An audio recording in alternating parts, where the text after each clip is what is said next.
beautiful thing right now. Rise and shine, it's a beautiful day. I am alright.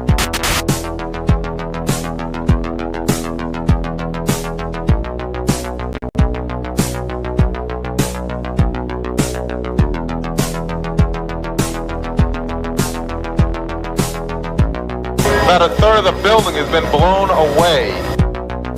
This is the bridge to the white light.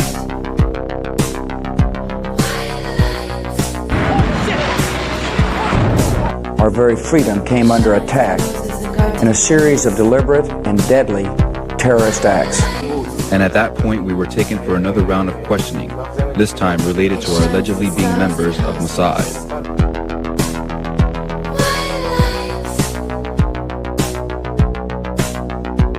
Crazy evil.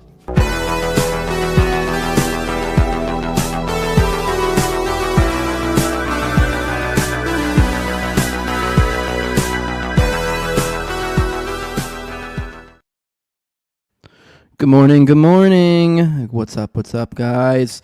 Good morning. Welcome to the morning dump. This is the... Oh, God, I fucked it up, man. I'm sorry. I'm having weird glitches. Let me know if everything's sounding good, looking good. I was having weird... I don't know if it was the internet or maybe... I don't know, whatever. I had some odd stuff going on. Threw off my my vibe in the intro. But, hey, I'm here with you guys today. This is the No Way Jose podcast. You are watching The Morning Dump. I'm your host, Jose Galison. It's September 3rd. Was today Wednesday? It's an okay Wednesday morning. I didn't go for a run today. I got a little workout in today. If you guys, I wasn't here yesterday for the morning dump, but I was sick yesterday. I told you guys I wasn't going to be there because I was going to pick up a shift, and then I ended up not picking up a shift because I wasn't feeling good. So I felt like shit yesterday. And I did do the did last night. For those who missed that, you can go catch that. I left about an hour in, so it was a longer episode an hour left because I need to get to bed. Didn't feel good, but I'm feeling better now. I still probably found it to sound a little nasally, but I'd say I'm like 80%. I felt good enough to like work out and stuff. Didn't go for a run, not quite there, but tomorrow I think I will. So I think I'll be back to 100% tomorrow. But good enough to be with you guys today. So yeah, something was weird was going on with I was trying to retweet the post and all the stream and all that, and it was just being weird. Video looks a bit fuzzy or something. Maybe that's what it is. Maybe I just have too many tabs going on. Perhaps I do have in the background. I have like the live stream for the Epstein thingamajig, so that could have something to do with it, perhaps. So I don't know. Maybe it'll stop glitching on my end here soon, but whatever. Let's go ahead and get into some topics. Whatever. This will clear out tabs as we go, huh? We do have for those who saw my Twitter post probably saw that we do have the Epstein conference thingy going on right now.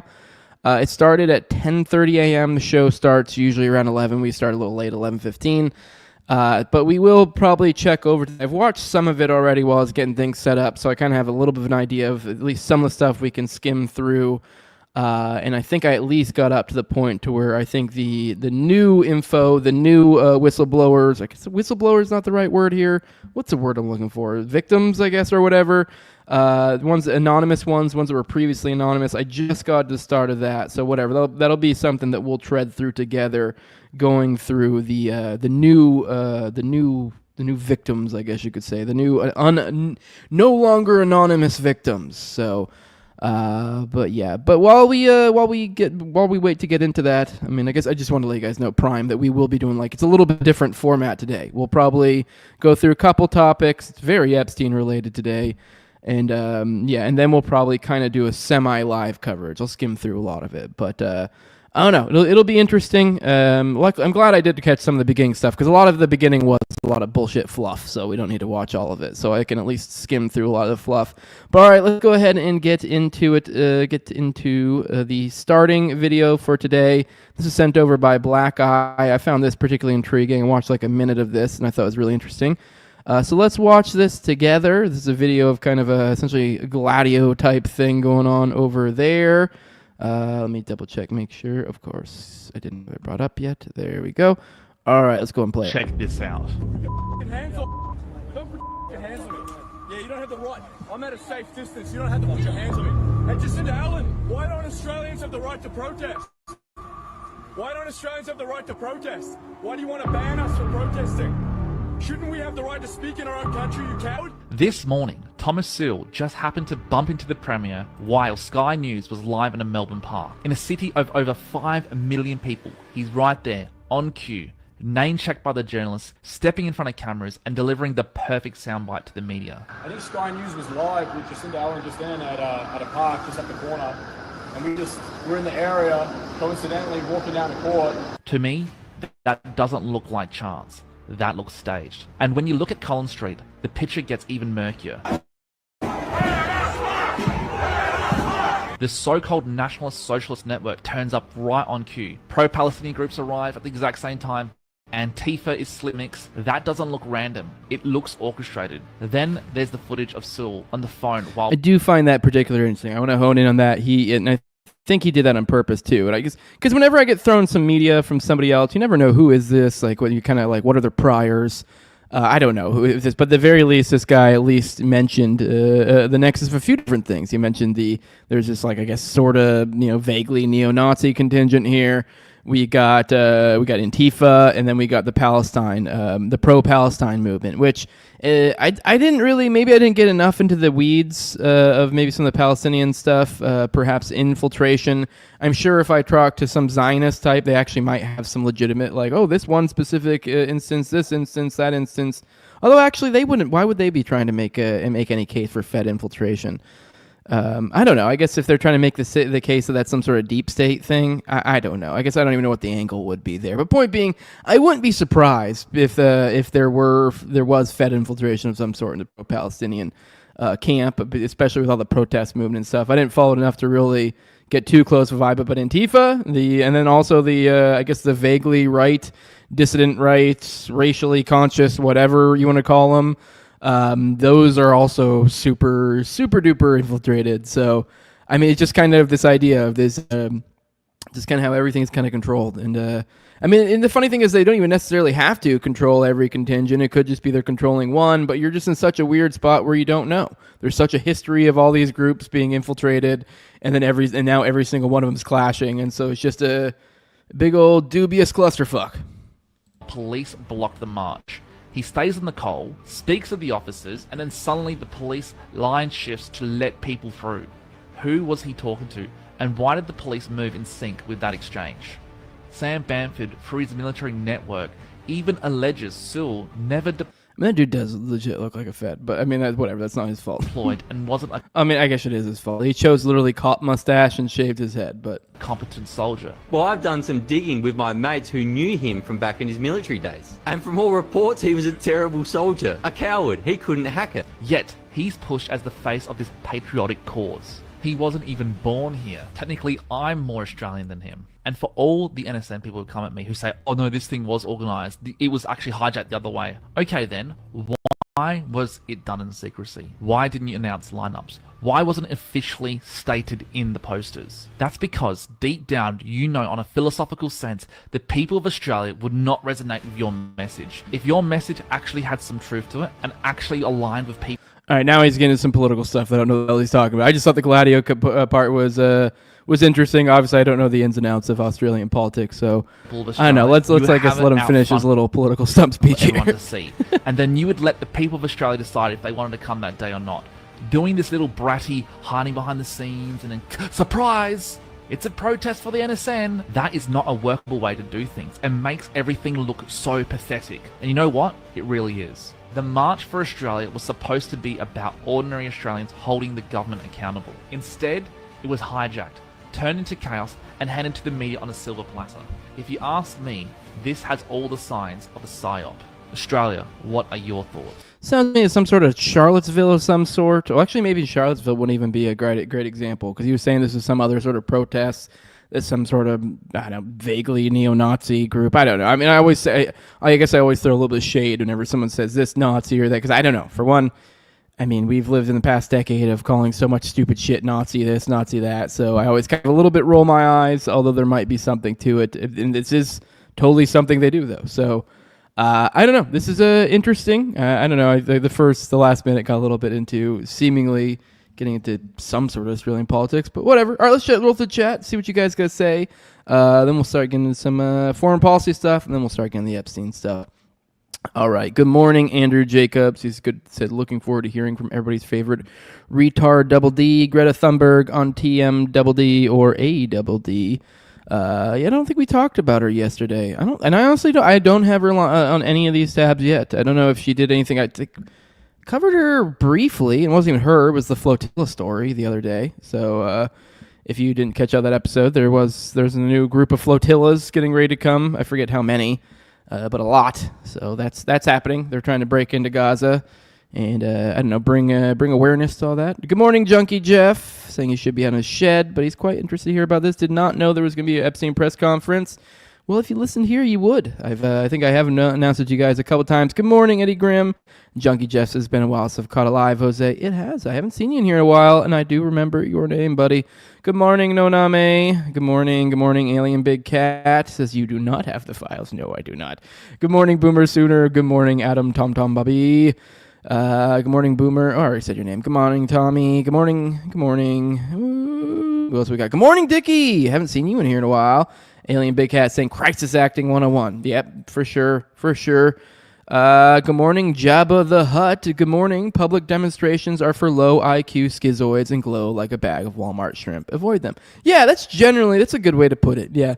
I mean, I generally don't really care for protests and think they're kind of fucking gay. I mean, I guess it depends on what way you're doing it, I guess. I mean, we're literally about to, I guess, cover what is sort of a public protest. But I don't know, this is a little bit more productive. I can't really put good words to like the theory or, give the specifics of why I think protests are gay or this or that. But generally speaking, it just seems like it doesn't do a goddamn thing.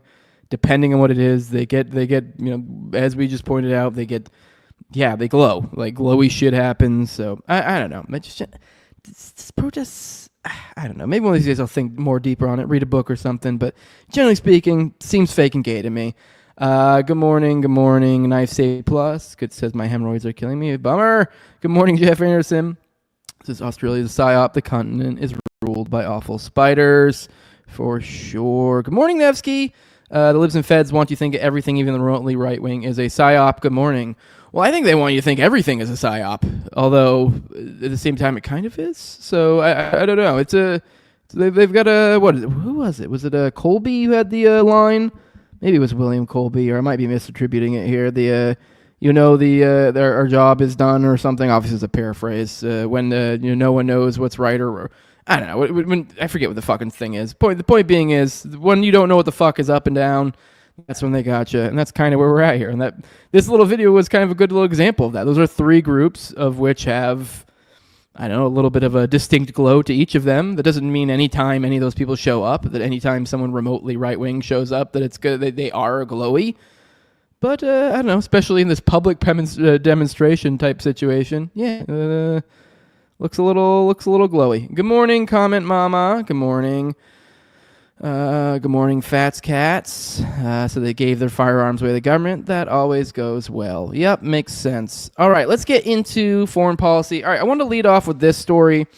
This is about the plan, the Gaza, the Riviera, what all we're doing there. Now, this was actually from a couple days ago, but it was today I had Tyler on, and it felt like this was going to require a little bit more of a digging into it than I would have wanted to do with a guest. So I didn't want to bog down the flow, so saved it for today.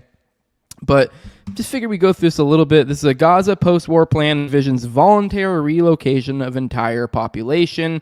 That's not all. It gets worse. I mean, if anything, I almost feel bad for the writer of this story, because you're like, what do you even do for a headline? It's such a clusterfuck of everything going on, which we'll get into. This is over at the Washington Post. It says the Trump administration and international partners are discussing proposals to build a, quote, Riviera of the Middle East on the rubble of Gaza. One would establish U.S. control and pay Palestinians to leave. So I'll just go ahead and straight up read. This is from Karen DeYoung and Kate Brown. Not going to read all this. This is a pretty long piece. I wouldn't say very, but fairly long piece. But I think we probably can at least get the gist of it. But I mean, there is a lot of little components to this, because it is, I don't know, you'll see. All right, a post-war plan for Gaza circulating within the Trump administration, modeled on President Donald Trump's vow to take over the enclave, would turn it into a trusteeship administered by the U.S. for at least 10 years, while it is transformed into a gleaming tourism resort and high-tech manufacturing and technology hub.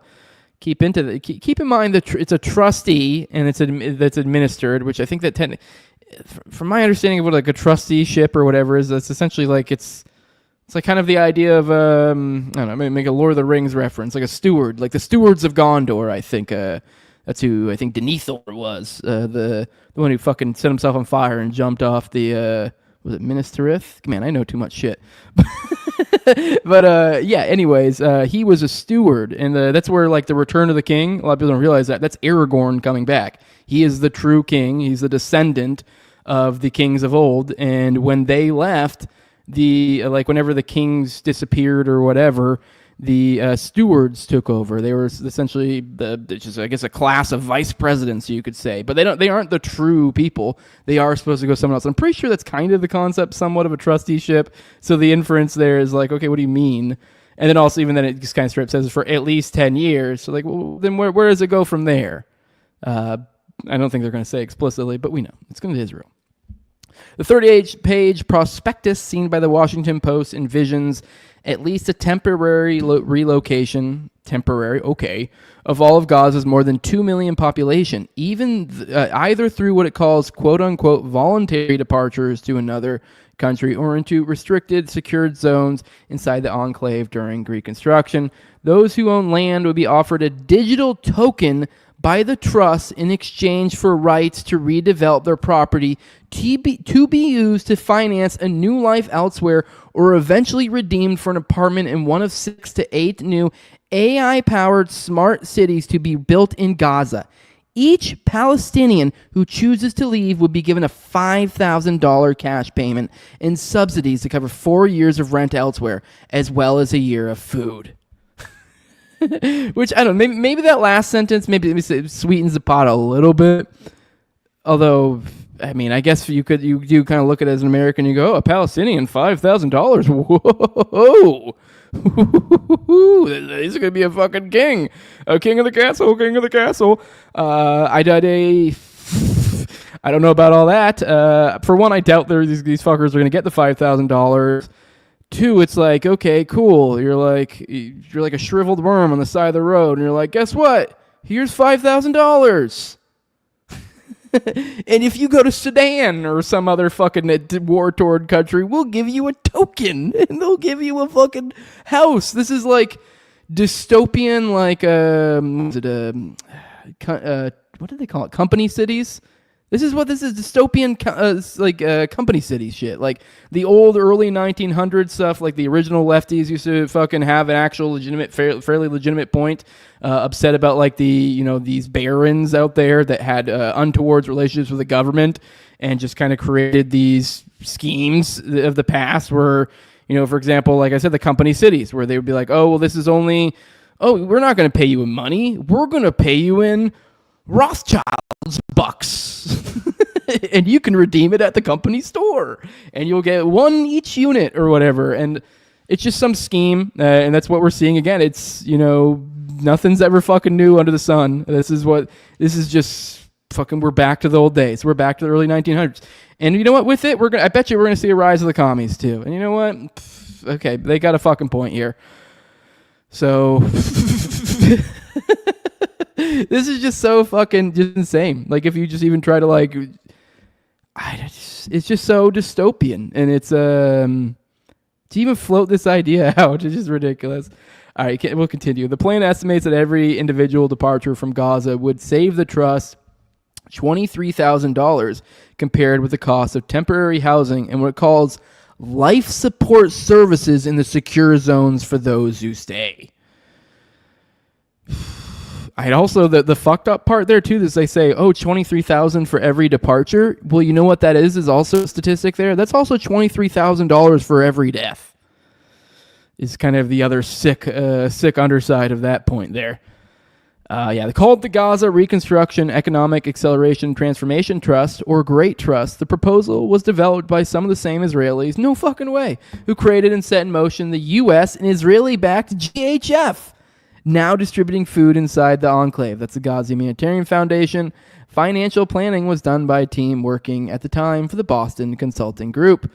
which if I recall correctly, yeah, that's the same one who did the, so it's the same Gaza, the GHF, because, I mean, even GHF is like just basically, from my understanding, it's like contracted out from the BCG. It's like shells contracts within shells within fronts within fronts. You get lost in it. I guess maybe read a little bit more of this. It's just, people familiar with the trust planning and with administration deliberations over post-war Gaza spoke about the sensitive subject and the condition of anonymity. The White House referred questions to the State Department, which declined to comment. BCG has said that work on the trust plan was not expressly approved and that 2 senior partners who led the financial modeling were subsequently fired. On Wednesday, Trump held a White House meeting to discuss ideas for how to end the war, now approaching the 2-year mark, and what comes next. Participants included Marco Rubio, Steve Witkoff, British Prime Minister Tony Blair, whose views on Gaza have been solicited by the administration, and Trump's son-in-law Jared Kushner, who handled much of the president's first term initiatives on the Middle East and his extensive private interests in the region. No readout of the meeting or policy decisions were announced, although Witkoff said the night before the gathering that the administration had a very comprehensive plan. It's not clear if the detail. All right, okay, all right. I think we're good. I think you get the idea. This shit's dark. This is dark stuff. I mean, there's more. This thing goes on for a while, so I'm sure there's far more specifics to go into. But this is dark stuff, dude. I mean, they don't even have, from what I'm aware of, they don't even have countries lined up to bring them to, anyways. But even despite all that, what the fuck? All right, let's get into the next one. Let me see what we got here. Israeli attacks and starvation kill 89 more Palestinians in 24 hours. So that's where we're at. 76 with the old pew. And 13. Now we're over double digits for the daily starvation numbers. So isn't that fun? What horrors will we see today?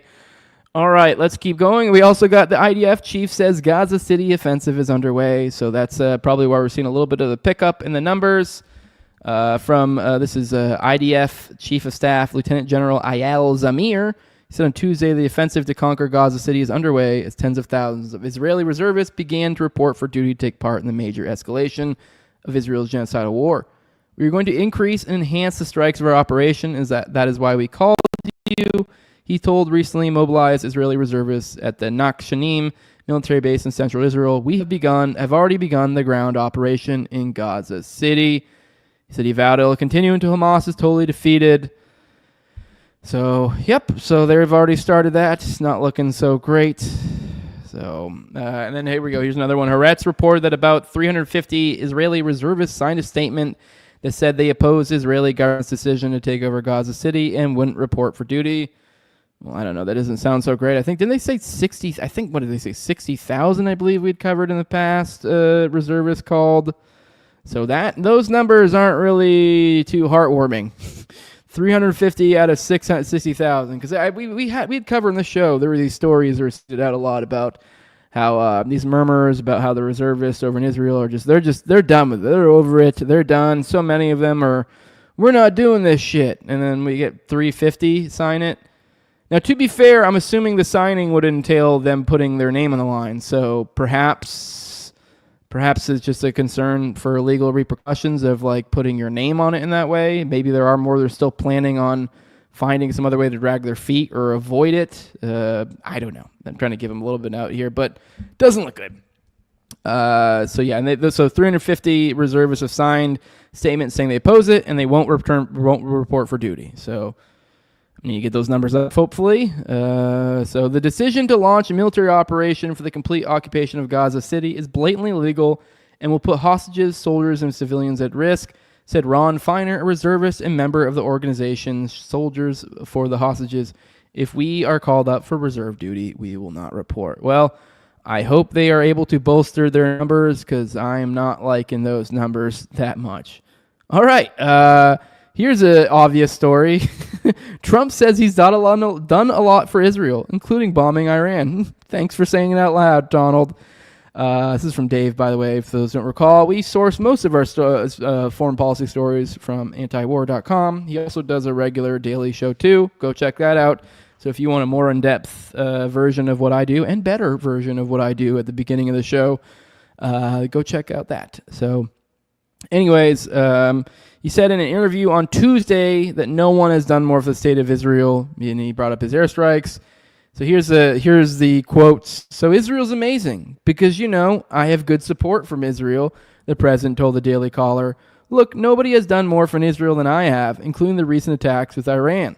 Wiping that thing out. That plane, wiped them out like nobody ever saw before. Trump made the comments when asked if he's worried about the growing skepticism among young Republicans when it comes to the U.S. relationship with Israel, and he noted the Israeli lobby's control over Congress, saying has waned in recent years. But if you go back 20 years, I will tell you, Israel had the strongest lobby in Congress or anything, or in Congress of anything or body or of any company or corporation or state that I've ever seen. Israel was the strongest. Today, it doesn't have that strong a lobby. It's amazing. There was a time where you couldn't speak bad if you wanted to be Republican. You couldn't speak badly. But today you have, AOC plus 3, and you have all these lunatics, and they've really, really changed it. Here's more from him. Israel, you would understand this very much. Israel was the strongest lobby. Okay, never mind. So just more on that. Just kind of how they're so strong, and they had. Oh, here's what he said. He said they had total control over Congress. That's the key little line there. And now they don't. I'm a little surprised to see that. Then finishing off, he said they might be winning the war, but they're not winning the world of public relations, and it's hurting them. But Israel was the strongest lobby 15 years ago there's ever been, and now it's been hurt, especially in Congress. So, here's in the more, he said, if you were a politician, you couldn't say anything bad about Israel. That'd be like the end of the political career. Today, it's almost the opposite. And that was back in March of last year. So, he's been saying this for a while, but just... And really, the interesting thing is the bombing Iran, just kind of saying it out loud. We knew it, but, just say we did that for Israel. No, you should say we did that because we were concerned about nuclear deterrence in the region. You don't say we did it for Israel. So, whatever, but I guess you do when you're Donald Trump. And then, before we exit our Israel portion, here's a fun little quote for you guys to see. This is from Amike Eliyahu. This is the Israeli Heritage Minister, whatever the fuck that is. I guess that's one of their cabinet members, this dysgenic-looking fuck. Here's his quote. He said, "The army must find ways more painful than death for the civilians in Gaza. Killing them is not enough. This is who we support." And then on the Ukraine-Russia front, not looking so great. Trump's also again suggesting backing European troops in Ukraine with air powers as part of a security guarantee. Let's see. Trump was asked if he was considering using U.S. troops for security guarantees, and he said no, but made clear he's open to the idea of using U.S. air power, something as previously suggested. When asked if he would use the U.S. planes for security guarantees, Trump said, maybe we'll do something. Look, I'd like to see something get solved. Not our soldiers, but they're like 5,000 to 7,000, mostly young people being killed every single week. If I could stop that and have a plane flying around the air every once in a while, it's going to be mostly the Europeans, but we'd help them. They, they sort of need it, and we'd help them if we could get something done. So, so we're still looking at giving backstops because we're just kind of this swirling around these ideas of how can we finagle some sort of security guarantee to Ukraine. So that's what's going on. They're talking about keeping peacekeeping forces in the region. The U.S. initially was like, no, we're not going to be willing to do it. Russia's essentially, I think from my recollection, kind of conceded that they don't really give a fuck. I think for the most part of Europe is pitter-pattering about over there. They're kind of like, whatever, who fucking cares, homo? But I think U.S. is the big line here. So the degree to which we get involved in any sort of nonsense like that there, I think that's a big deal for him. So not looking good. I don't think that war is ending anytime soon. And then we may have a new war brewing that we've been covering. So there was a U.S. strike on a boat near Venezuela who targeted Tren de Aragua gang. Here's the strike itself. We'll watch it real quick. So look at this thing. This is like I don't know. I saw somebody say this looked like a canoe. This isn't a canoe. This is just a normal little boat. Just a pretty run-of-the-mill little, tin body of some sort boat. It looks like they had a few motors hanging off the back, so looks like they've equipped it maybe to go a little bit faster. But it looks like the kind of boat that you would see one motor hanging off the back of. It's kind of maybe a 2 or 3 rower, and even then like a kind of bare bones, kind of crappy little just a little shitty little row thingy they got there. So I don't know, not anything too fancy, nothing with like a wheel or nothing like that. But here's the video. But yeah, for those driving around, and so this is essentially the first shot, I guess you could say, across the bow of this, which not good. I mean, even if this is some fucking cartel, this is kind of an insane move to go to foreign countries of which, like, sovereign nations, and just blow up people. I don't know. Seems pretty not cool to me, particularly. But yeah, he said, Trump said in a post on Truth that the U.S. military strike in a boat near Venezuela targeted Tren de Aragua, a Venezuelan gang that Trump's administration recently designated a terrorist organization. The post came after Marco Rubio said the U.S. conducted a strike against a boat that had departed Venezuela. He said, early this morning on my orders, U.S. military forces conducted a kinetic strike against positively identified Tren de Aragua narco-terrorists in the Southcom area of responsibility, the president said. So it claimed that it killed 11 terrorists. So it says no U.S. forces were harmed in the strike. Please let the service notice to anybody even thinking about bringing drugs into the U.S. of A. So, I mean, not good at all. Obviously, I don't think we've heard anything back from Maduro yet, but not good. And then over on the Syrian front, we've covered this kind of sparsely here and there, kind of the Druze, and then all the sectarian violence going on in that area. When this all started, there was this like confusion: who did what, who done it? Is this Jelani's people? Are these mercenaries? Are this the Druze that started? Is this the Bedouins? There's so many different groups. Hell, even the Israelis are kind of like a little bit sort of on the outside of the fray there. So, hell, actually not even really so much outside. Right now, they've had like multiple offenses into Syria. So, anyways, but kind of the question's been who did it, and kind of like who's been executing people, because there's been particularly of the Druze. The Druze have been seemingly the largest target of this violence. Well, Amnesty International has come out and they've released a new report related to the massacres in Syria's Sawadia governorate, confirming that the government and their allies summarily executed dozens of Druze civilians in the course of the crackdown. So, this was 46 Druze men and women were deliberately and unlawfully killed, according to this. This is just a fraction of the overall death toll in the crackdown on the Druze, which left well over 1,400 killed and was said to involve several hundred summary executions. So, yeah, apparently they're just basically straight up going into these areas and executing people. And there was this kind of obfuscation of who did it, and it's looking like we're getting this, at least Amnesty International, this one group is saying, their claim is they've looked through this information, and their determination is this is Syrian troops. So, and yet, what was it? Is that today? I don't know if that's today. I think it's soon. They're getting ready to do the, in New York, they're getting ready to have the assembly or whatever, was the UN or something, and that's the one that they've blocked the Palestinian people from coming, like the PLO and PA. But despite all that, we have Jelani coming, which Jelani is what's the head of HTS, now the head of Syria, and despite the fact that they have these crazy sectarian violence going on in this country, and also at the same time, bizarrely, Israel just flagrantly taking land and murdering civilians, or not, maybe not necessarily civilians. They're flagrantly just infringing upon that country, and Syria is seemingly not really doing anything. And Jelani's still coming to this UN thing, and I don't know. It just seems to be he's kind of been the perfect little puppet. I don't know how long that'll last. Eventually, I feel like his people won't really care for this dynamic, but. Either way, let's get into the chat. Spend a minute, and then we'll start getting into some topics. Maybe get into live stream. See what you guys are up to. Let me see. Good morning, King David. Good morning.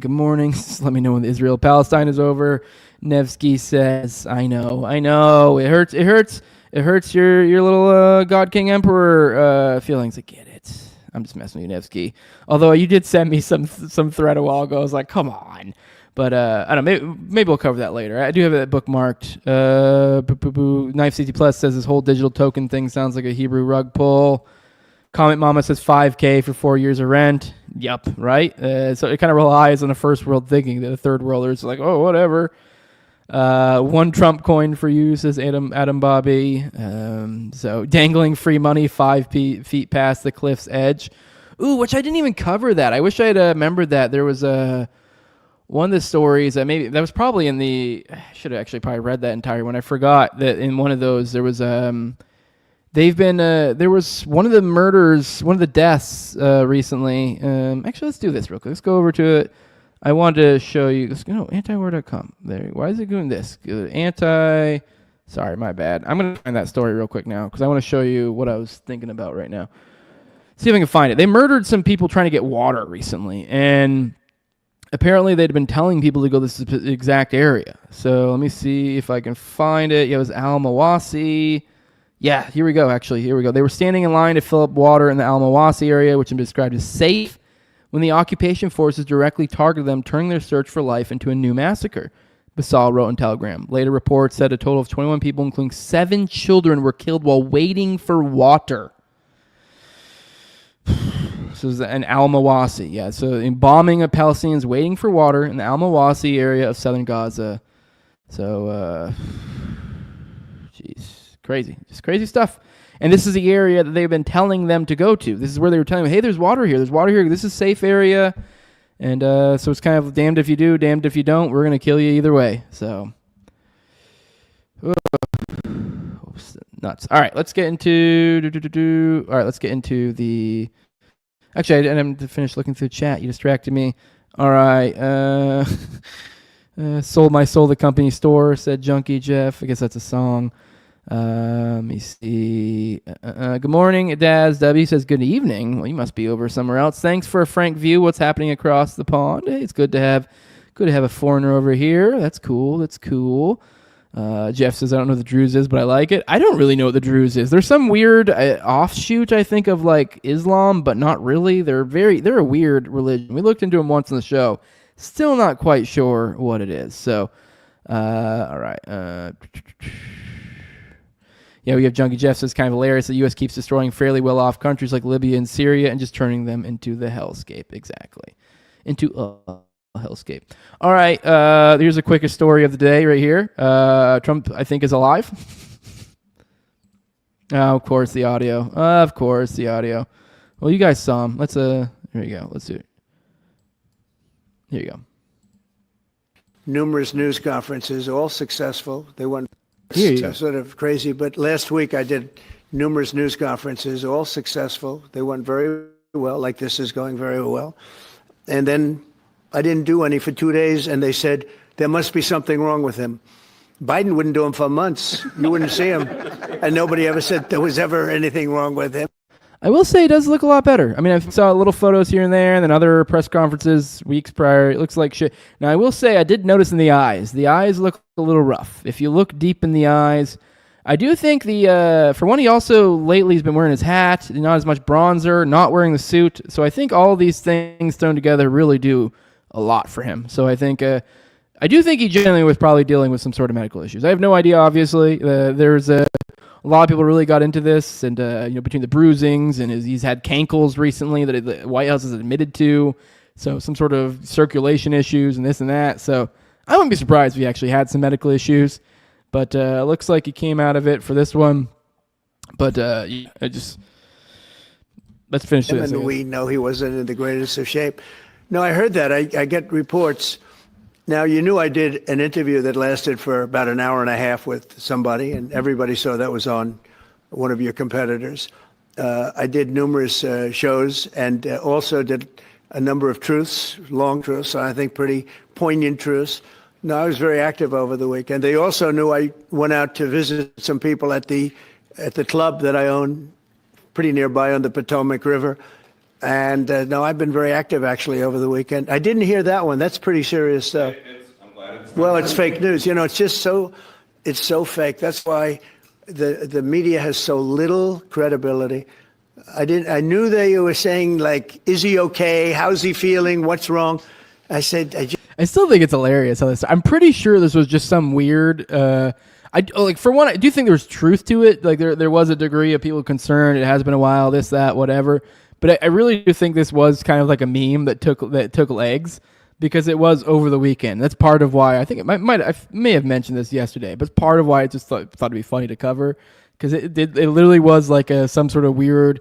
And to the credit, it seemed like the lefties, one of the few times they had a pretty good joke. But it seems they all ran with it. It was mostly just a bunch of like smaller, few hundred follower accounts, like ones that didn't have like, it's not like they were destroying some like great reputation of like reporter journalists or whatever. And they were all saying stuff like, I'm a journalist and I can confirm that Trump is dead. And it's a hilarious thing. It's like if you don't take the time to follow, because I immediately like looked through all these. I was like, who is this person? And then pretty quickly I was like, this is some weird joke. And I thought, kind of eyed rolled. I was like, this is stupid. And then when it kind of snowballed into what it was, I was like, all right, well played. So I don't know, whatever. But although I think there's probably a grain of truth there. I really would be, I'd be astounded. I mean, not astounded. I don't know. I guess I hesitate to make any predictions, but I have a very strong feeling this guy is not going to make it through through these 4 years. I mean, JD Vance is just too much of an easy little. But I do think right now would have been a bad time. So I don't know when the time would be or how, if they would be even able to influence the timing or how that would work. But I do think right now, it did kind of look like perhaps he was dealing with some sort of medical issue over the weekend or the last week as well, perhaps. So I don't know, it wouldn't surprise me. There are all sorts of murmurs too about the hospital. I forget the name of it. The one that the presidents are known for using. About how there were reports of seeing Melania walking around and stuff. So I have no idea. I mean, I do think that the White House is probably hiding something about his health. But I mean, he's old as fuck. So I mean, it's like, and we got Teal's little fucking fleshlight hanging out in the wing, just ready to jump in anytime. But I do think right now would have been a really rough time for them to try to, with all the craziness going on, and to them pass that off onto JD Vance's shoulders would be a lot. Be a lot for him. So I don't know. But all right, let's get into the next. Let's start getting the Epstein stuff. Now, this is, I guess I only want to show you this one just so you kind of have an idea of how this happened, I guess. I mean, maybe I don't know what happened before this, but yesterday, around this is at 5:40 p.m., I started noticing a few tweets kind of like this from Anna Paulina Luna and some other people. She goes, this is Anna Paulina Luna. This is old Truth, the Truth Squad, what do they call the task force, the Truth Squad task force, which that's just what I made. I don't know about the Truth Squad. I don't know what the hell they were called, but they were some sort of task force of some sort. But I just call them Truth Squad task force because I find it funny. But the Truth Squad task force broad. Anna Paulina, she started, yesterday in the late afternoon, this is what she had to say. She said, we'll be releasing the Epstein Files to a public, or GOP oversight, and Representative James Comer will be releasing the Epstein Files to a publicly available website momentarily. They are all being uploaded right now. I don't think the vote to release the Epstein Files will even come to the floor, being that they will all be made public. Which that last little sentence is almost like they can't even help themselves. Which, whatever, maybe I'm being unfair here, but yeah, we'll get into that. There's the Epstein Files vote that, because it's hard to keep track of all this, even for myself covering this daily, but what did we have? We had, they went for recess, like a month or so ago? They literally went to recess early, Congress did, because of the Epstein Files. Admittedly, they said this over and over again. And now they're back, or they're about to be back, or whatever. And now Ro Khanna and Epstein, as we're about to actually go into covering in a little bit, we'll be covering that live stream. They're trying to force a vote to come. I guess Mike Johnson's trying to create some sort of other vote, which we'll get into a little bit, or other thing. But it seems weird that there's this rush to right before there's this as they've had all this time, this reassesses, have everything ready. Then they go, okay, now we're getting ready to do the files. Literally, right before they're getting ready to have a vote to release files. They'll go, whoa, we're doing it right now. We're doing it. Don't worry about it. And then even then, they just can't even help themselves. They're like, then the last sentence, I don't even think, hey, just don't even worry about that other thing because we're doing it. They just even said it. It's like you could have took away that last sentence, and jaded me would have inserted that last sentence basically already. I would have been not inserted, but I would have already been oh, what are you guys doing? Like, I know about the other thing. You're clearly trying to get ahead of the other thing. Kind of have your foot forward on this one. So it just seemed weird that she had to slip that in there. But anyways, so they're going to release it. And at this point, you're like, I don't know. Okay, what's going to happen here? Well, then they did release them. Actually, never mind. I'm retarded. And then to kind of jump off of that point, here is this was once again. This is one of these what I call a sources say story. Don't fucking know. So like if it's legit or not. But this is right here that I've seen through a few different people reporting on this. Breaking. This is from Leading Report. Any Republican who signs Representative Thomas Massie's discharge petition on the Epstein Files will be seen as committing a hostile act against the Trump administration, per White House official. So, I mean, obviously, once again, sources say, because it's per White House official, so we don't know how legit that is, which, okay, maybe this is just bullshit. I mean, okay, whatever. They're getting ready to drop the files. All right, so they dropped the files. All right, here we go. Here's Mario Nafal. What does he have to say? He says, Epstein Files released in deliberately difficult format. 33,295 individual image files. Instead of releasing the Epstein documents as searchable PDFs, the House Oversight Committee uploaded every single page as an individual image file, making it nearly impossible to search or analyze efficiently. The 33,295 pages are displayed as separate image files rather than consolidated searchable documents.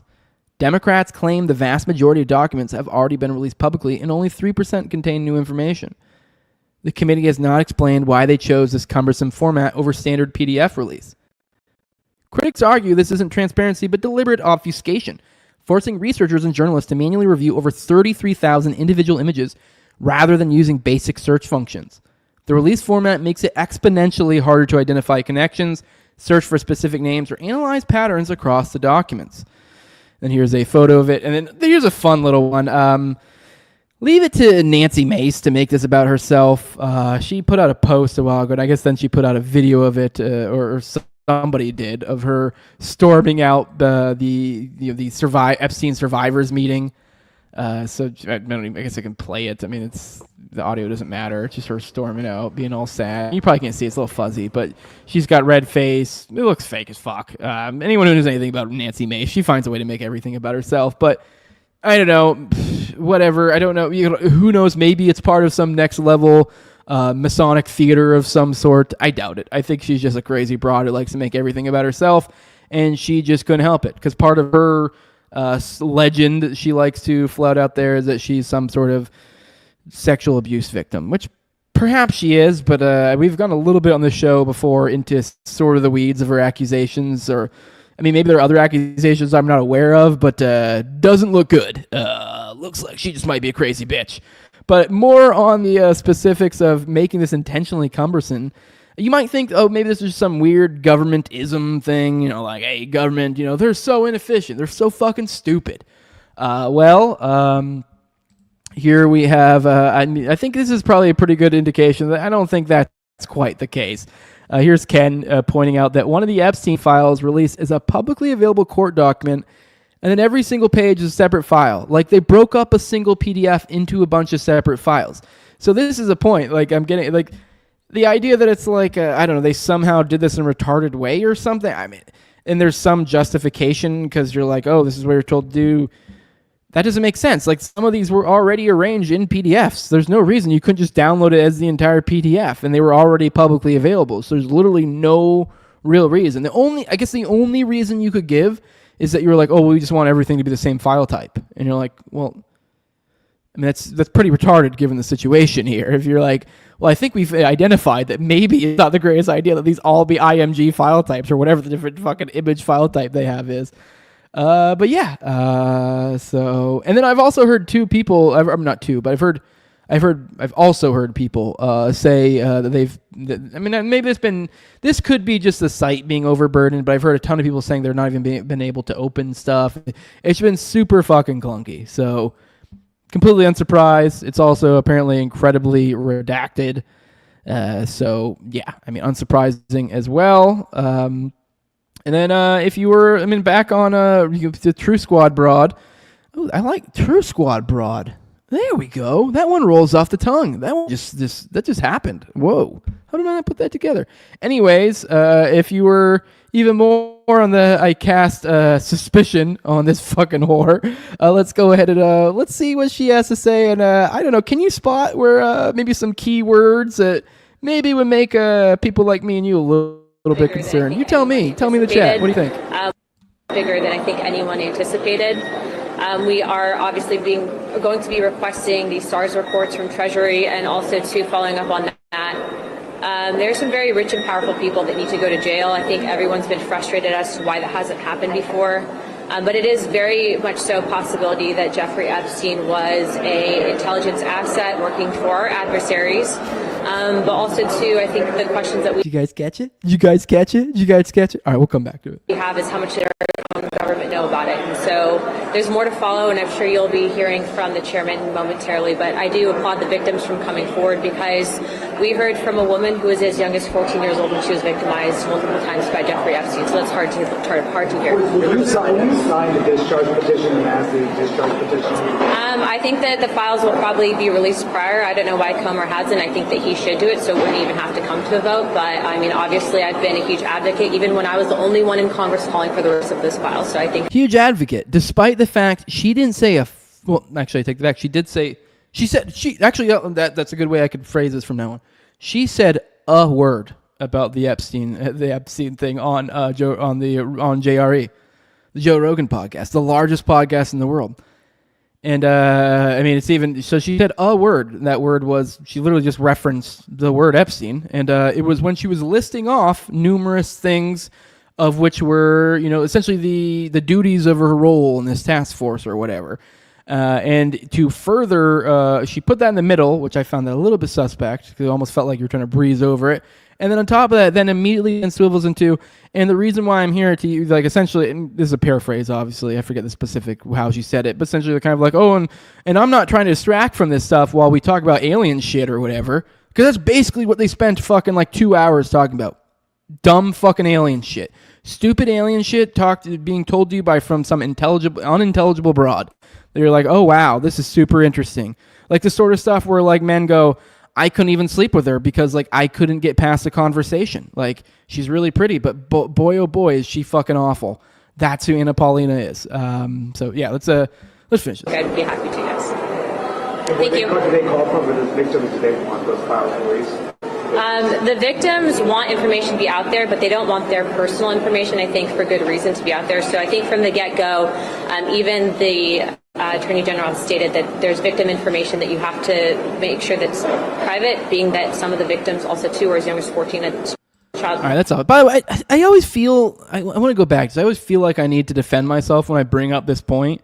That I think it's huge, but at the same time, a certain part of me, I was like, I feel bad bringing it up, because it is, in a certain sense, you're like, it's not great logic, and you do hear times people are like, well, why didn't you, they'll share a post of something and be like, I didn't ever see you say anything about this.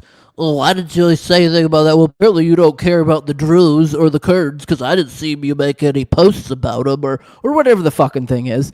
But I don't know. It's a little bit when like did anyone even know about this broad until the Trump administration came in, and especially once she became part of this task force? Did anyone? I didn't. I'd never heard about her at all. This is the only reason I have any concept of her, is because she's supposed to be the supposed backstop for truth in all these various glowy ass things like MLK, Epstein, was it JFK? I think she had a few other specific ones, but that's the only thing we know her for. And she gets her one time to go on the largest podcast in the world, in a time where she could probably maybe actually affect some change, probably more so than she actually really ever could as a politician. And she chose that time to speak about fucking aliens for 2 hours. I mean, all right. Let's keep going. This says, here's from Leading Report. It says, breaking 10 victims of Jeffrey Epstein will break their silence at a Wednesday news conference alongside Thomas Massie, per Representative Rokana, which that's what we're getting ready to cover here in a few. And then one last thing, I guess, while we're making fun of Anna Paulina, I just wanted to point out, this is what she's posting about right now, as we're about to get ready to do this live coverage of this press conference about the Epstein stuff. This is where she's at. And today, I mean, more to that. Once again, I don't like this. Oh, they're not even doing anything, but like. This is her shit. She posted yesterday about the Epstein stuff, and let me keep in mind, this was as she was getting ready to. It's okay. Actually, let's read her post from yesterday. This is her post from yesterday, 13 hours ago. This will be around midnight. So some info referencing the Epstein victims' testimony today. There are over 33,000 victims. Names will be in those files. Per the victims, we need to follow the money trail. This was a well-orchestrated operation with many tentacles to include shell operations, etc. Chairman Comer, via House Oversight, is sending a SARS request to the U.S. Treasury. There's a lot to uncover, referencing the Deutsche Bank and how money was funneled and moved. Epstein's network was described as an international trafficking network into all members of Congress who were present, both Democrat and Republican, and also involved trafficking women from Slavic nations as well, immigration fraud, etc. Some of these women have stayed silent due to feared retribution. Oh yeah, I forgot to mention, I kind of jokingly was like, let me know if you find it. And I was going to then be like, this is it.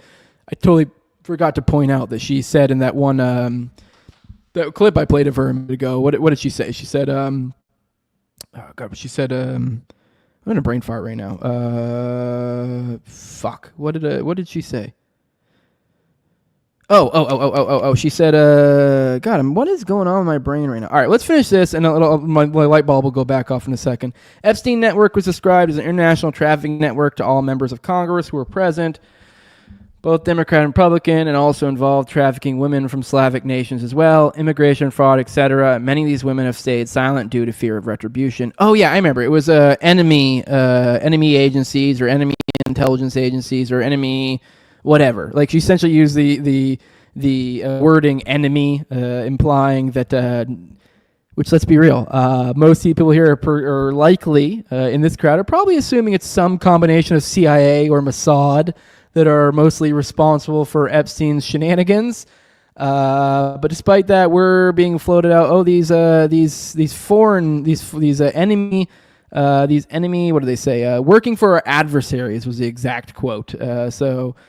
Yeah, so here's actually Clint. He says, working for adversaries, saying there's zero chance she means Israel. So, and then she's saying, so keep an eye out on this, the Qatari spin. That's likely, probably the most likely move, trying to spin Epstein's Qatari intelligence.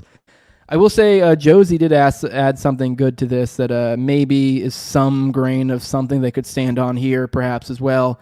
But apparently Epstein had an Austrian passport with a fake name, which could perhaps be linked to Intel. But his lawyers argued a friend gave it to Epstein to protect him from anti-Semitism abroad.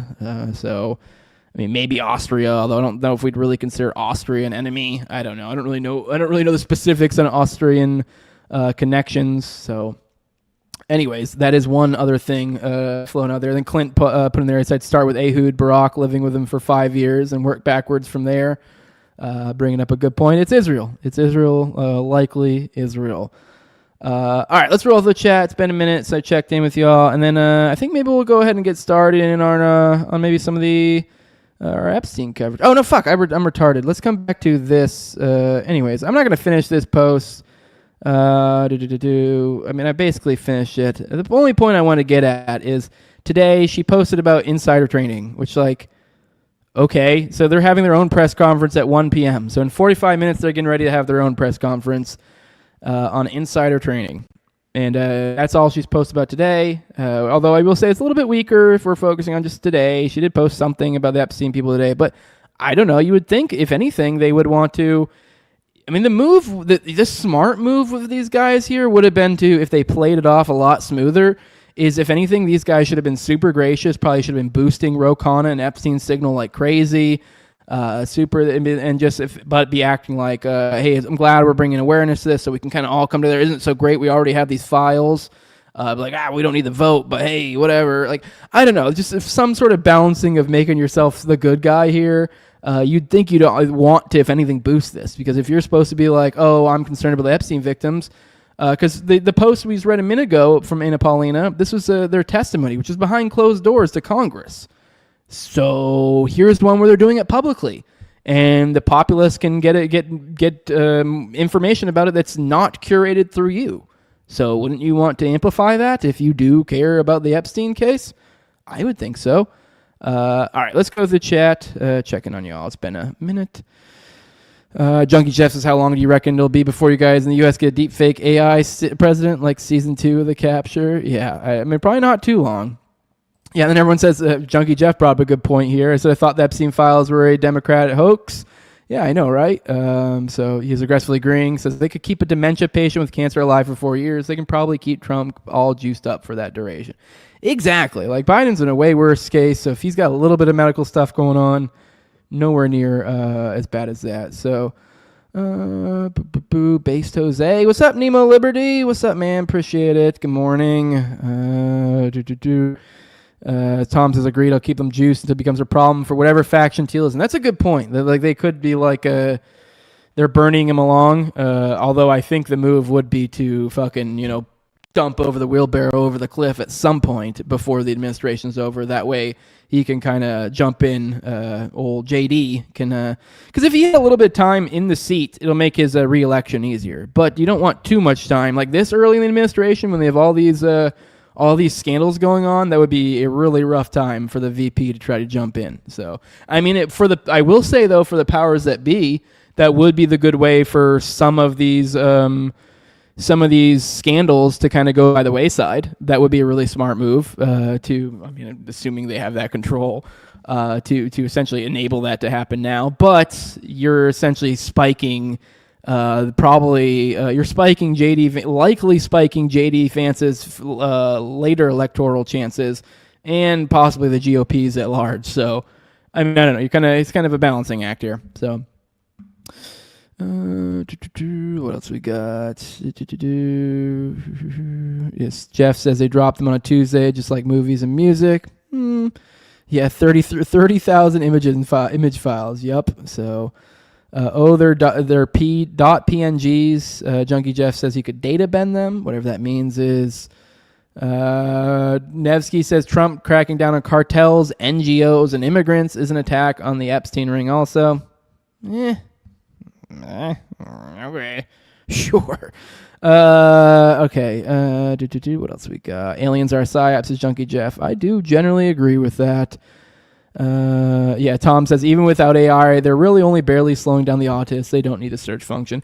I mean, I have a feeling though, we'll find out though that it's like there's nothing really here. Anything that's worthwhile, they probably redacted or they're like, where are these files? We'll find out later. Oh, there's other files they said they were going to give us. They didn't, or this or that. So. Bobo says, I love the first thing I hear is a Jose doing voice again. LOL, love it. I don't know what voice was I doing. I don't know what voice am I doing. Am I feeling better today? I am feeling better. Thanks for asking, Bobo. I'm feeling a little bit better. I'm like 80%. I think I'll be back to it tomorrow. Share the wealth. It's my water, Gerald. You're not getting the water. So all right, yep. Noname says Weekend at Bernie 2's coming to the White House soon. All right, let's go ahead and let's jump right into let's do a little coverage of this. We'll still do some of the early stuff, and then I do have a Epstein, an Iranian connection thing, but I'll get that set up, I guess, while we watch this. But I figured before we get into some of the new victims that are, I guess, unmasking, I guess would be a good way to say it. They're unmasking themselves, essentially, although they never had masks on. They're no longer anonymous. I'm trying to find a good way to say this. But we're going to go through some of these early ones. Rokana, I'm not even going to bother showing you the Rokana one. No shade to Rokana. I mean, I almost feel bad, but not that he's watching this. I don't know. Rokana, but he seems great. He seems like a really sweet guy. I don't know. I mean, he's left, so I don't agree with a lot of his stuff. But, I mean, he seems to be really focused on this issue and a lot of other good issues. He seems to be, so generally a good guy. He seems to be one of the few people that has some moral character up there in Congress, along with Massie. We see Marjorie Greene back there. I think, who was it? I think Boebert might be involved in this as well, perhaps. But I think particularly so far as the officials, or I guess because they have a few people speak. They have Rokana, then it goes to Massie, and then it goes to, I believe, Brad Edwards, the lawyer. So I'll probably show you Brad Edwards' speech because I thought he had a pretty good one. And then a female lawyer, And then they went into one of the not anonymous ones, the ones who had been known before, victims, which I'll be honest, I feel bad skimming through any of the victims, but kind of boring. She didn't really say any specifics about her testimony, so we won't get into that. And then after that, it gets into Maria Farmer's sister, which I don't think I've ever seen anything from her. So some people might recognize that name, Maria Farmer. And then after that, we start getting into the 10 now unmasked victims. So we'll get into that, but I will bring you through the Massie speech and then the Brad Edwards speech, because I thought they were both pretty good and set the stage. Massie, particularly as for having a better understanding of the legal ins and outs of what's going on here.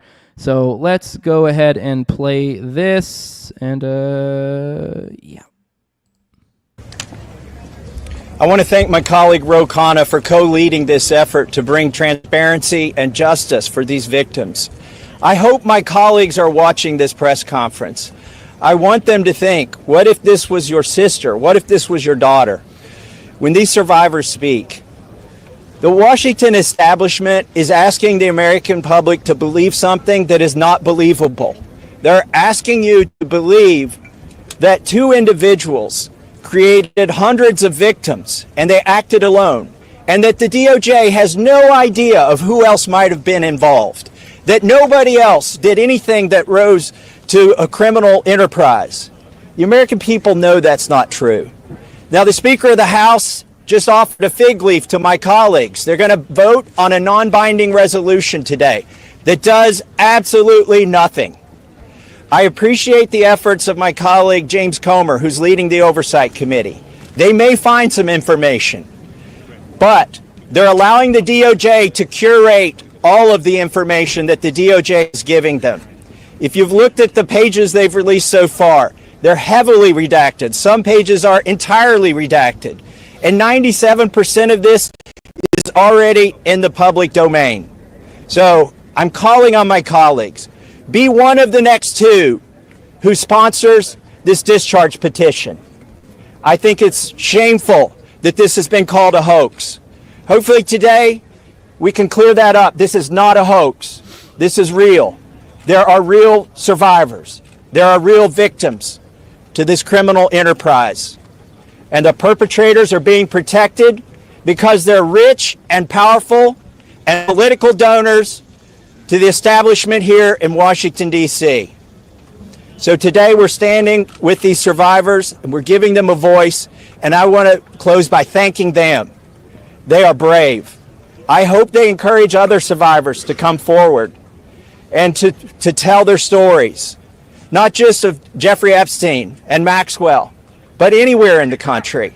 This is a message that we are sending. This is a litmus test. Can we drain the swamp? Are there people who are outside of the reach of the law? I don't think there should be. So hopefully today we'll get 2 more signatures on the discharge petition. That's all we need.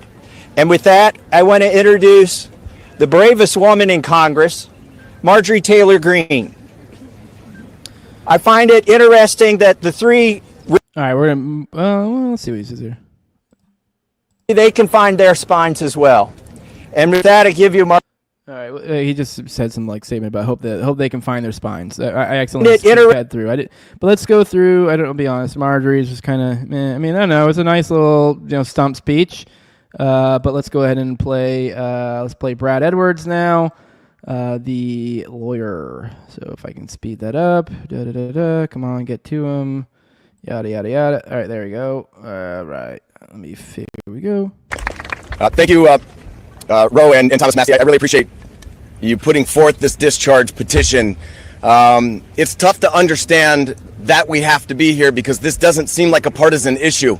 This is an issue. Sex trafficking and sexual abuse transcends politics. We as Americans expect equal protection under the law, and there can be no doubt that Jeffrey Epstein received far greater protection than any of the victims that he abused for years.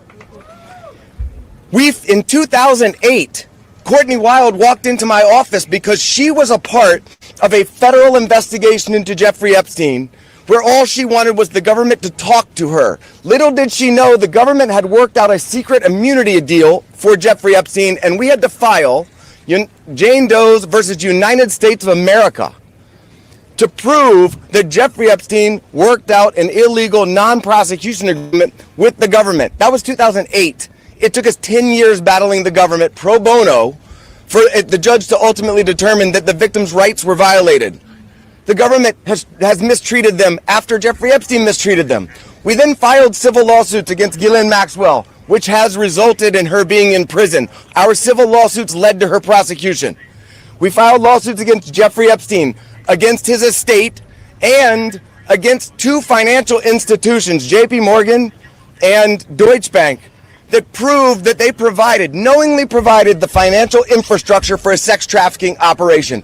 Unfortunately, all of the documents and evidence that we have worked so hard to gather hide behind protective orders, confidentiality agreements, and bank secrecy laws. That is why this discharge petition is so important. While we have seen the documents, you haven't.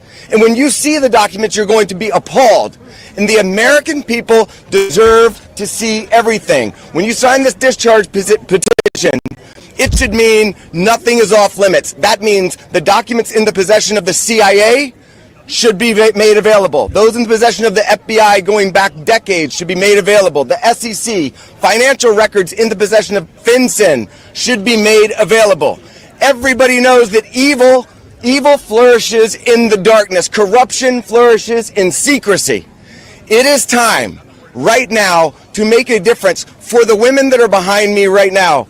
They have been courageous and fought through this whole thing. Whether you're a Republican or you're a Democrat, this one is an easy call. You're an American who cares about equal rights and equal protection under the law. If you care about these women, if you care about our country, and you care about this issue, this should pass with flying colors. I really appreciate everybody being here.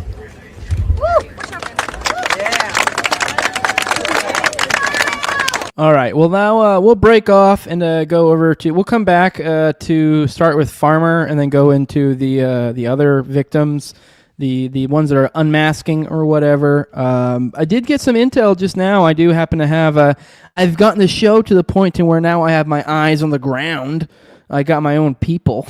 Although he doesn't receive a paycheck from me, it's just some dude who knows me. But there is a guy that I know who is at the thing right now. I guess I feel like I probably can give him a shout out. I don't really see any reason why he would care. Although Impure Hunter on Twitter, if you guys, but he sent me some photos of him there. So I can confirm at the thing. Michael Tracy is already there videoing things. So expect some fucking awful bullshit from there soon. I'm sure he'll probably, of all the different chicks who come out and this and that, he'll probably be the one questioning every little bit of it, which to some degree, I guess, fair, but just feels weird. I don't know. Like, I get it. There was that, like, Me Too time where we would then have to be like, well, these are some lying whores, this, that, they're full of shit, and point out X, Y, and Z. But I don't know. This feels weirder. This almost feels like you're, like, waiting for it. Like, you're like, oh, it's, like, creepy. It's, like, almost as if you're, like, waiting outside the station when you know someone's reporting a rape, and you're like, oh, I bet you they're full of shit. Like, with your fucking phone, like, oh, I'm gonna get them. You're like, I don't know. This feels weird. Although, I guess to be fair, with Michael Tracy, it's not quite that situation because it is a public event. But I don't know. You know he's ready to pounce. He's going to do some bullshit. Don Lemon's also there, too. So, okay, cool. I'm sure nobody will watch that. But so we have two. I know of two people on the ground. But either way, let's get into this Iranian Jeffrey Epstein story I promised you guys. I found this, what is this? Richard Gross, some just small account, which, whatever. I just was like, holy shit, what a random ass little cool tweet. He says, you guys ever wonder why the State Department rented out the Iranian embassy to Jeffrey Epstein in 1992 to 1996, who then submitted Ivan Fisher, a mob lawyer that worked a massive case like the Pizza Connection, which involved pizza parlors being used as fronts to sell drugs. Huh. I see some patterns. All right, let's read through some of these. This is an old one. This is Greg B. Smith. It says, for the last year, high-profile attorney Ivan Fisher has lived in a New Yorker's real estate dream, making his home in an opulent 5-story Upper East Side mansion without paying a dime in rent. It says, in the landlord who's losing out on the rent money, the taxpayers. It's because of a dispute with the U.S. government which owns the building. Fisher has lived rent-free in an East 69th Street mansion that used to be an official Iranian residence. It was seized by the feds when the Ayatollah Ruhollah Khomeini took over the U.S. Embassy in Tehran in 1980. The house resembles a small castle, has carved oak doors, a white marble foyer, 3 kitchens, 3 bedrooms, a library with floor-to-ceiling bookcases, a steam room, 19th century chandeliers, brass sconces, and a white marble central staircase. And the location. It sits in the heart of the Upper East Side, a few feet from the designer boutiques of Madison Avenue on a street lined with foreign missions. I love it, Fisher said. I pray to God I can stay. But all good things could come to an end. The Manhattan U.S. Attorney's Office went to court last week to evict Fisher, saying he owes a year's worth of $15,000 a month rent for his uptown palace, $180,000. Fisher said he offered to pay the $15,000 per month, even $20,000, but the feds insisted on duking out in court, so he sits back and lets justice take its peculiar course. It's erratic, he said of the federal government. They tell me to get back to them immediately. Then it takes them months to get back to me. The State Department began renting the building to Jeffrey Epstein, a Palm Beach, Florida financial advisor in 1992 for $15,000 per month. By January 1996, Epstein had moved out. He eventually decided to rent to Fisher, a lawyer who has represented clients in the Pizza Connection and French Connection heroin trials. Okay. Fisher said Epstein assured him the State Department had signed off on the deal.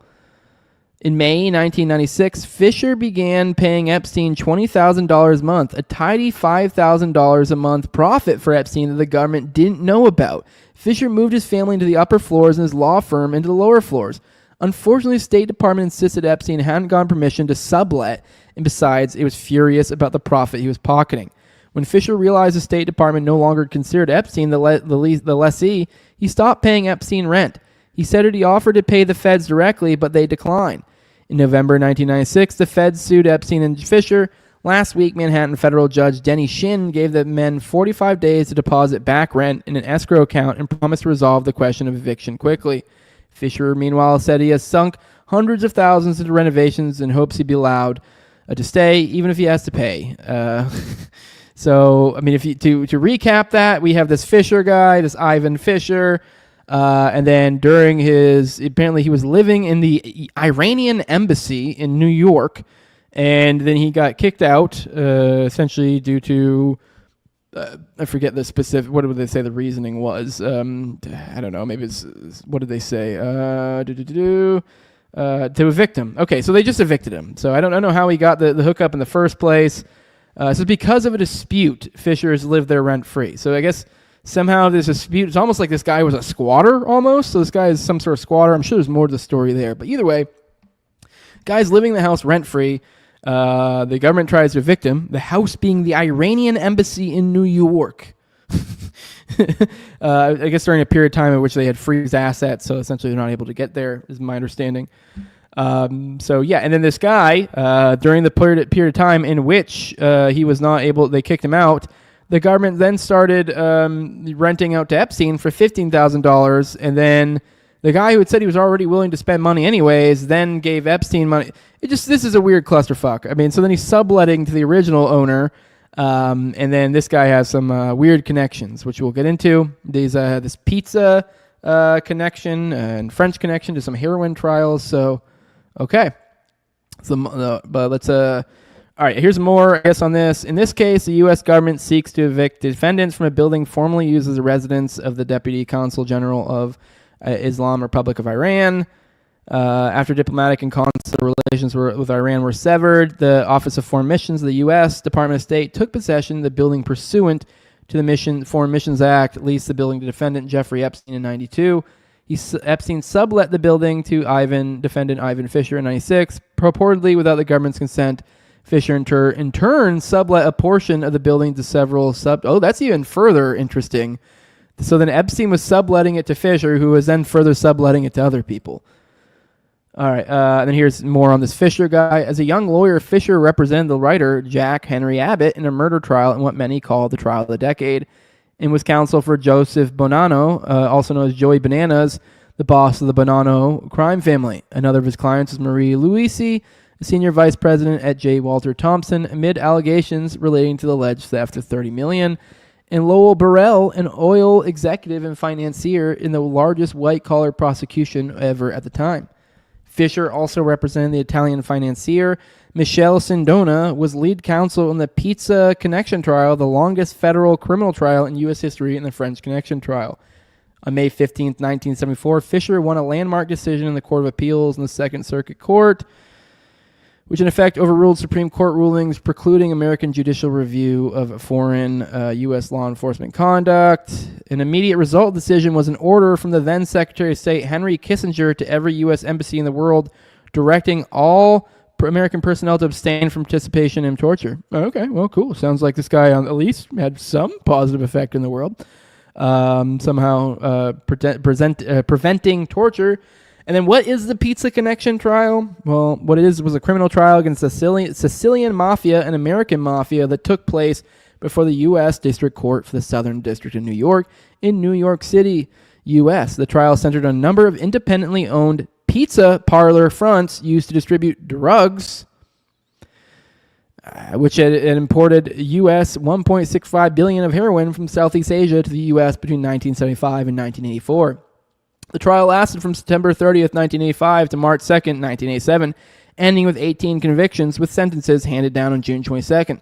Lasting about 17 months, it was the longest trial in the judicial history of the United States. So, pizza parlor fronts being used to distribute drugs by the Sicilian Mafia in America. That's... all right, yeah, that was a thing, huh? And Epstein had a kind of a loose connection through the lawyer. I don't know. Just reminding you. I mean, we're talking Iran here. Let's be real. Epstein had there's lots of things to suggest he was a player in the Iran-Contra days. So, and then, I don't know, what do we talk about in this show a lot? Kind of the overarching network of conspiracies that I kind of generally tend to kind of colloquially call Gladio. What are we seeing right here? What is also one of my hypotheses, not even mine particularly, a lot of people's, is that kind of, what was it, post-World War II, they started having the stay-behind networks. They essentially kind of took over a lot of the Nazi infrastructure through paperclip and other such things. And they kind of built out from there, and they want to do false flags and things like that. And they had all these off-the-book operations. And then how do you fund these off-the-book operations? Well, you're going to have to create some sort of off-the-book funds. Which what are the best ways to do that? Elicit things, because we have a special connection to the government that enables us to be able to kind of bob and weave through all these issues that come along with such things. And so they kind of create these perfect little, international drug trafficking networks that are also perfectly kind of corroborate along with weapon trafficking networks that go along with their stay-behind networks, along with human trafficking as well. And here we are talking about pizzas. I'm not crazy, you're crazy. Want to feel more insane? Ivan Fisher then subletted the Iranian embassy to Ron Sofer, an Israeli human rights lawyer that's represented George Soros and is authorized to appear before the ICC and The Hague. Isn't that weird? Also, by the way, today I found out that Tom Barak, the envoy over in, I believe, Lebanon, and I think of maybe a few other Middle Eastern countries, he has some dubious-ass connection. Not dubious. He has some connection to Epstein. I'm going to have to come back to that, but they're like homies too. So... what the fuck? He's the one Barack's the one who's currently over there talking about how, borders are just whatever, man. And Israel just kind of is like, I don't really believe in borders. Whatever, dude. And then he's also like, yeah, isn't it weird how, man, I think that the time of the U.S. interfering in the Middle East is over at this time, when the only interfering that we really would be talking about is stopping the fucking genocide. Or I don't know, maybe the other 6 fronts that Israel's involved in, or it might even be more than 6 at this point. I don't fucking know. Just a lot of fronts. Man, this is web. It's not even really it's not even that tangled of a web. People say, oh, what tangled web we leave? No, it's a pretty consolidated, tight little web there.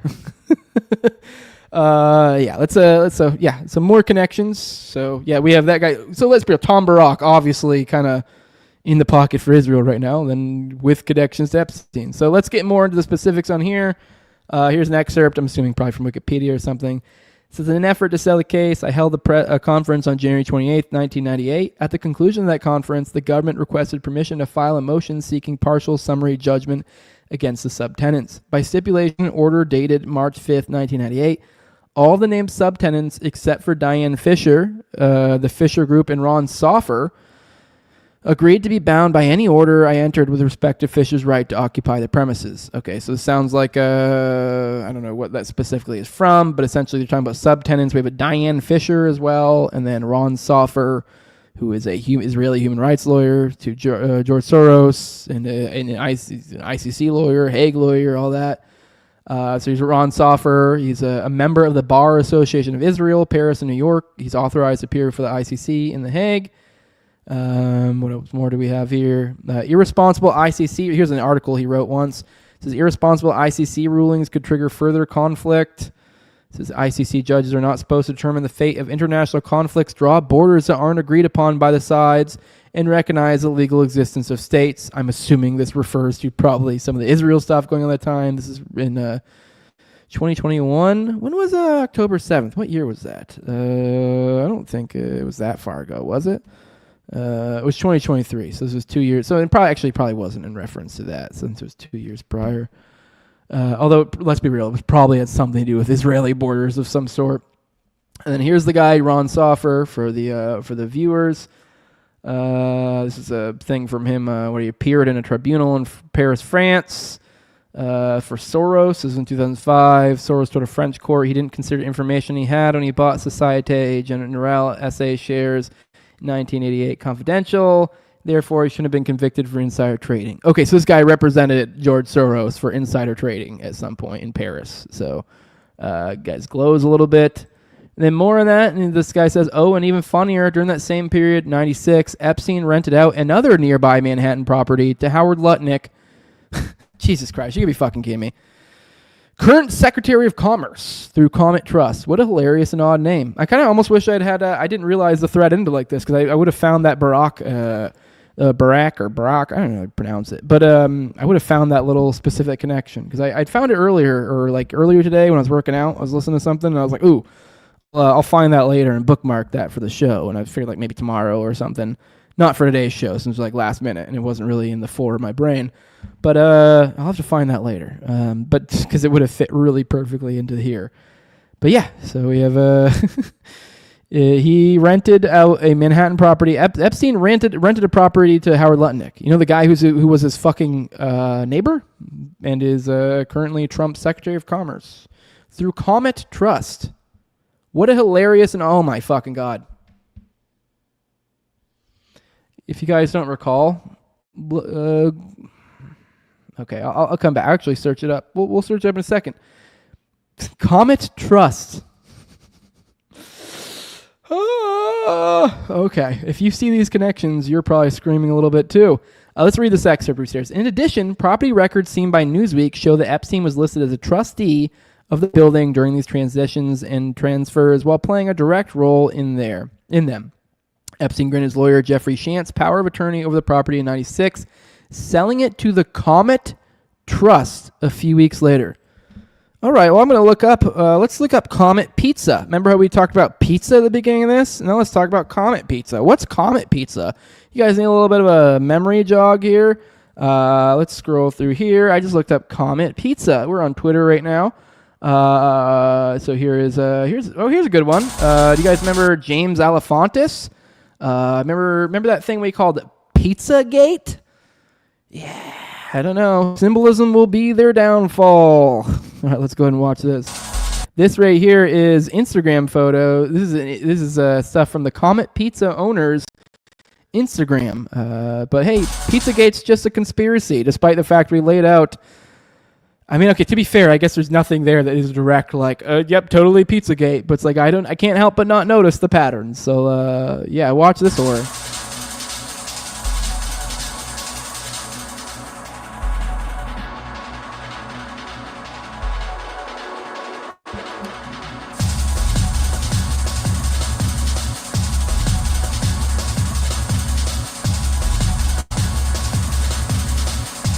Literally from his thing, German baby, 1200. Do not touch.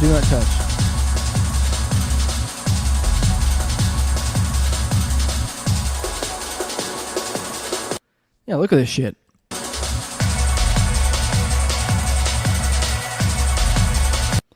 And then here's a photo of a bunch of pills, prescription pills, and money. This is ready for London. And then a baby with a bunch of money.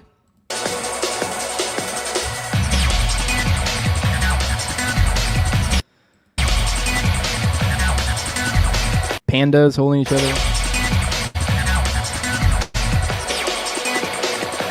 Which, yeah, isn't pandas, it's the raccoon eyes thing, right? Isn't that what they say the symbolism is, the pandas, because they have the black eyes? So from the, like, horrible abuse, so that's what, you get those black eyes?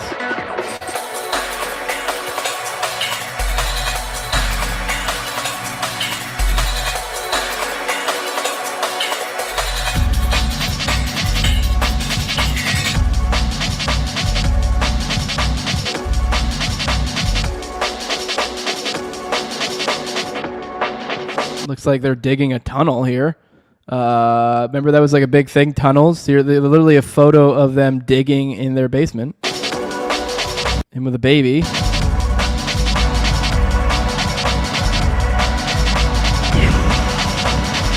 The baby taped to a table.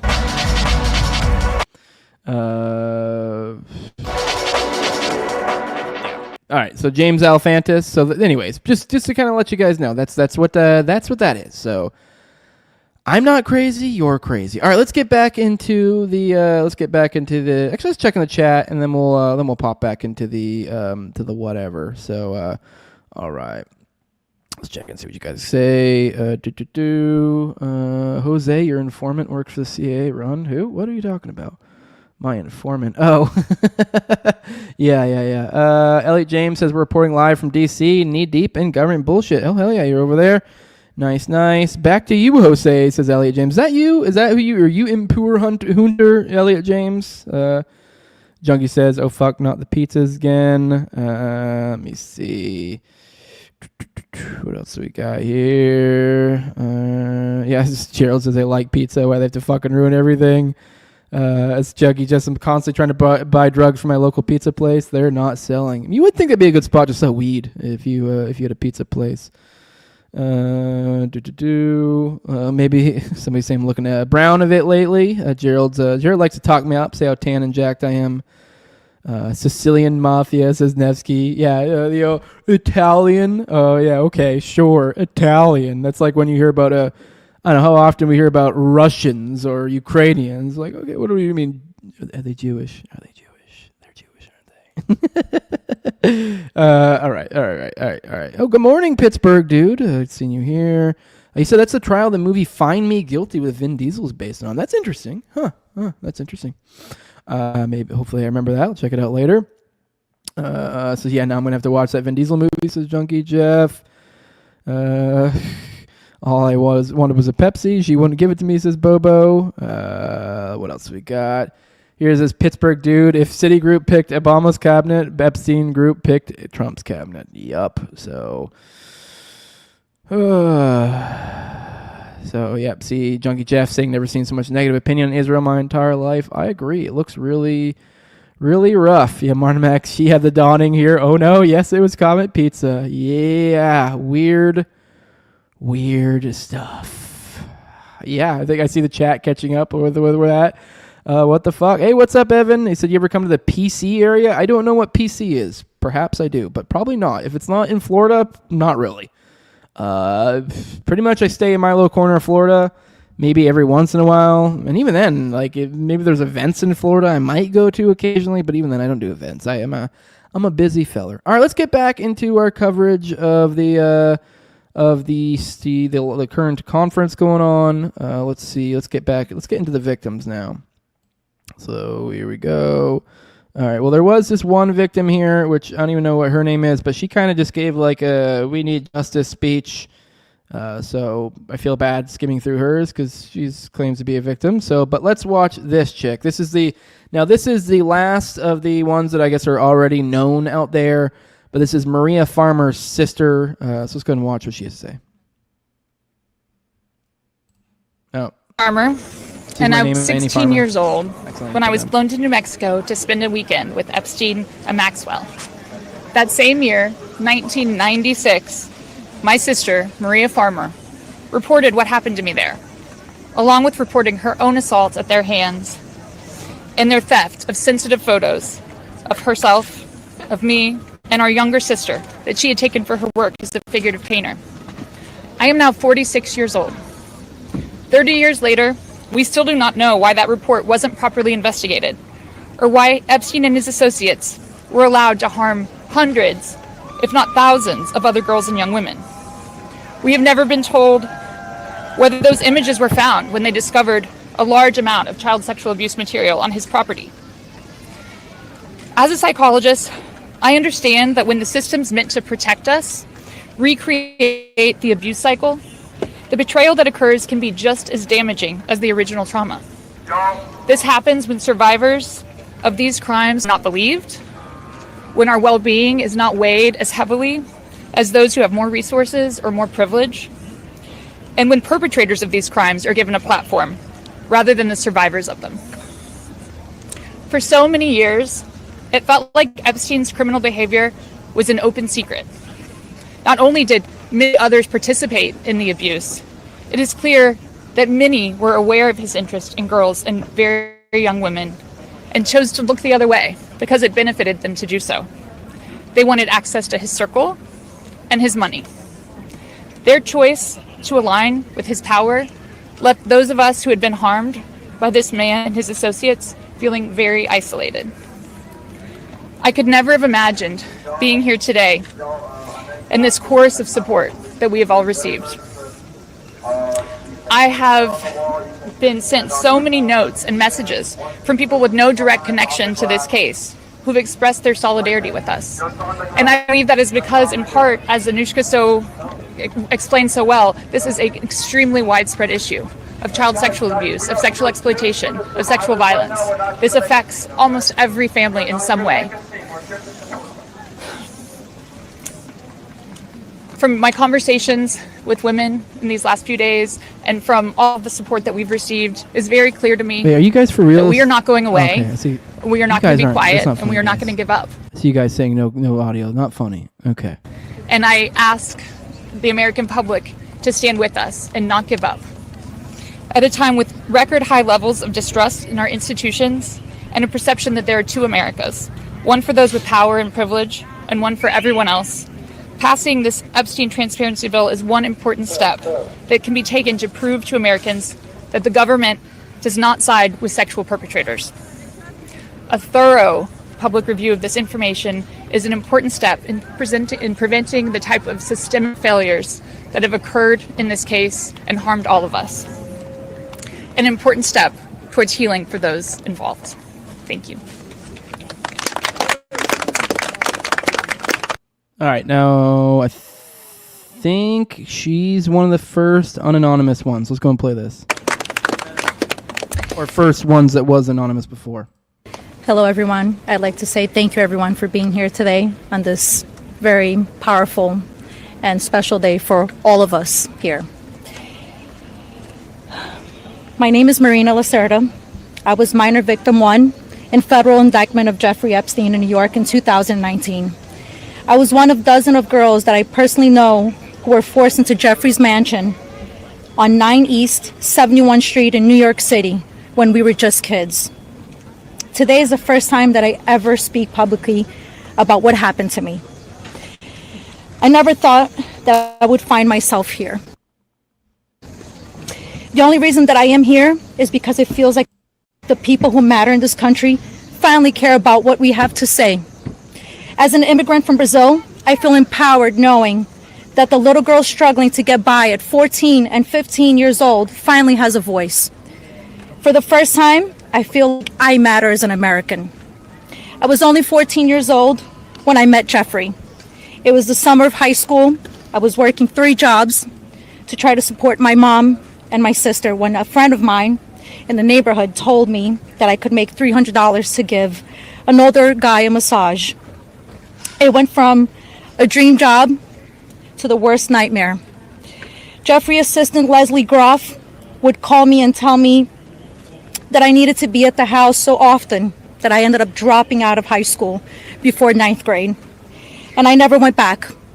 From 14 to 17 years old, I went and worked for Jeffrey instead of receiving an education. Every day I hoped that he would offer me a real job as one of his assistants or something important. I would finally have made it big, as, like we say, the American dream. That day never came. I had no way out. I was, until he finally told me that I was too old. There are many pieces of my story that I can't remember, no matter how hard I try. The constant state of wonder causes me so much fear and so much confusion. My therapist says that my brain is just trying to protect itself, but it's so hard to begin to heal knowing that there are people out there who know more about my abuse than I do. The worst part is that the government is still in possession right now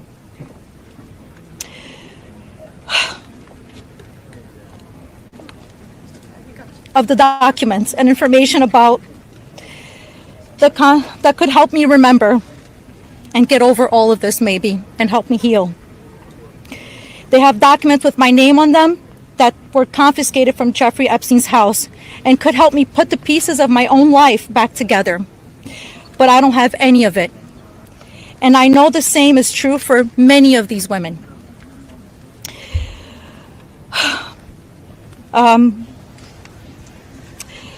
We are here to support this bill today, not only for transparency, but for the American people. But if the government is going to release these documents to the public, describing the crimes committed by Jeffrey Epstein and others, the least that they can do is give me my documents that they have about me. The other survivors deserve the same respect from our government. While identifying information must be redacted to the public, it is equally important to provide the victims themselves with unredacted information. I will never forget when the FBI agent showed up in my door in 2008. Jeffrey Epstein hired a lawyer to represent me, or more like to represent him, I like to say. I couldn't ask any questions, and I had no idea what was going on. I was terrified. Until today, I think most of us are still terrified. I thought somebody was going to kill me. I thought something was going to happen to my sister or my mother. It went further out to even maybe thinking something would happen in Brazil with my family. And then one day, the lawyer said that everything was just going to go away. Like nothing happened. I didn't need to testify. When I asked him why, he gave no explanation. That was it. So why? Why was I never called to testify then? We could have saved so many women. We could have saved so many lives from being abused. Why did he get away with it in 2008? Why was he able to go on in the abuse with hundreds of girls after the Florida investigation? Why didn't they let me testify to help stop him? Our government could have saved so many women, but Jeffrey Epstein was too important and those women didn't matter. Why? Well, we matter now. We are here today and we are speaking and we are not going to stop speaking. Today, I stand here with the women who have really helped me to find the strength to come out and come forward to share my story for the very first time.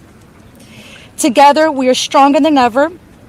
While she may not be with us, Virginia Roberts, we will continue to use our voices to strengthen yours always.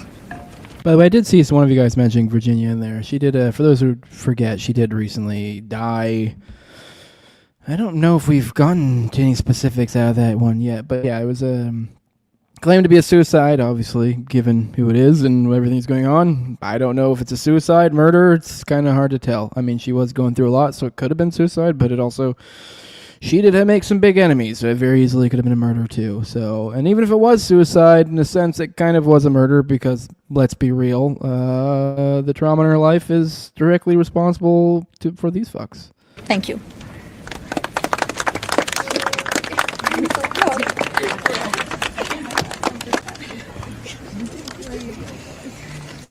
Hi, my name's Courtney Wild. I just wanted to take a second and just have a moment of silence for all the women survivors that aren't here with us today, that passed away due to anxiety, depression, trying to keep up with this case. A moment of silence, please. Yeah, I'm not doing the moment of silence. Oh, never mind. My name is Courtney Wild. I was only 14 years old when I was introduced to Jeffrey Epstein by a 13-year-old friend of mine. The details of the abuse that he inflicted on me for years is not important today. And I mean, I may be getting ahead of myself, but I'm wondering if this is the one who filed suit against Epstein and Trump. I think that might have been a 13-year-old victim. But either way, I guess let's watch it again. 2028, I was cooperating with the federal government in the investigation of Jeffrey Epstein. They sent me a letter telling me to be patient because this was going to be a lengthy investigation, but at the same time, they refused to talk to me and tell me what was going on. So I hired an attorney, Brad Edwards, because I was hopeful to get some answers.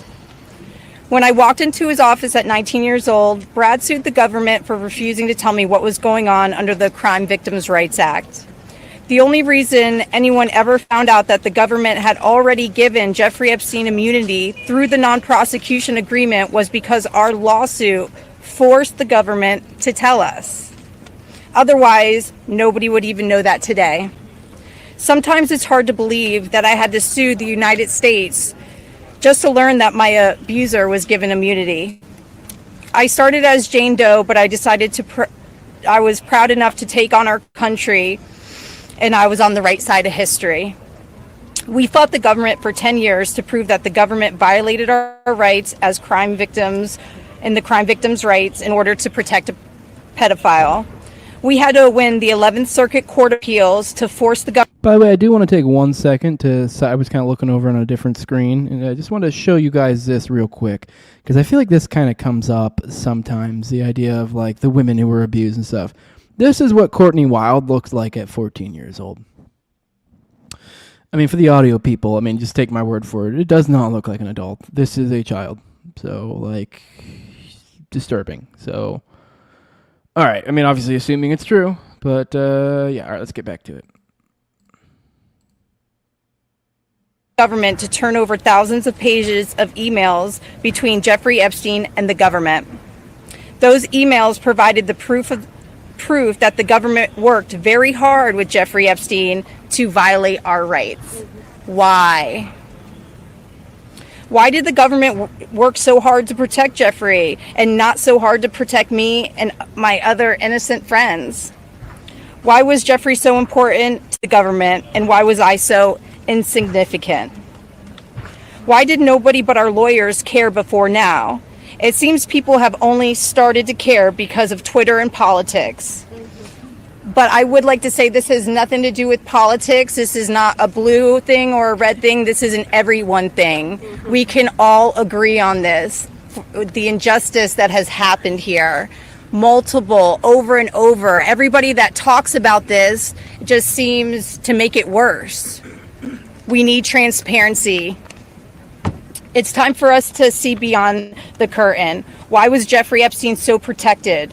Who is still being protected? And who protected them all, so the world can understand how Jeffrey was able to abuse so many of us for so long. I was lucky to have Brad Edwards, Brittany Henderson, and Paul Cassell take on my case pro bono and fight fearlessly over 20 years' time. I would like to thank them, and I'd also like to ask the Trump administration to please sign off on the Crime Victims' Rights Reformed Act, the Courtney Wild Crime Victims' Rights Reformed Act that's we're trying to get passed here, so we can close the loopholes in the CVRA case that Epstein's attorney used to their benefit to get away with this. Thank you so much. All right, this is a little fucked up, but I don't know. I gotta let you guys know this. I'm kind of like, as we're watching this, I'm looking up Courtney Wild, like all the people found out stuff from her. But I know this is a weird little thing. Apparently, Courtney Wild told Brad Edwards at one point that she was sent away. When bringing a black girl, and was told never to do that again. So, I guess Epstein was a racist. I don't know. I just thought that was interesting. All right, let's get back into it. Let's see who's next.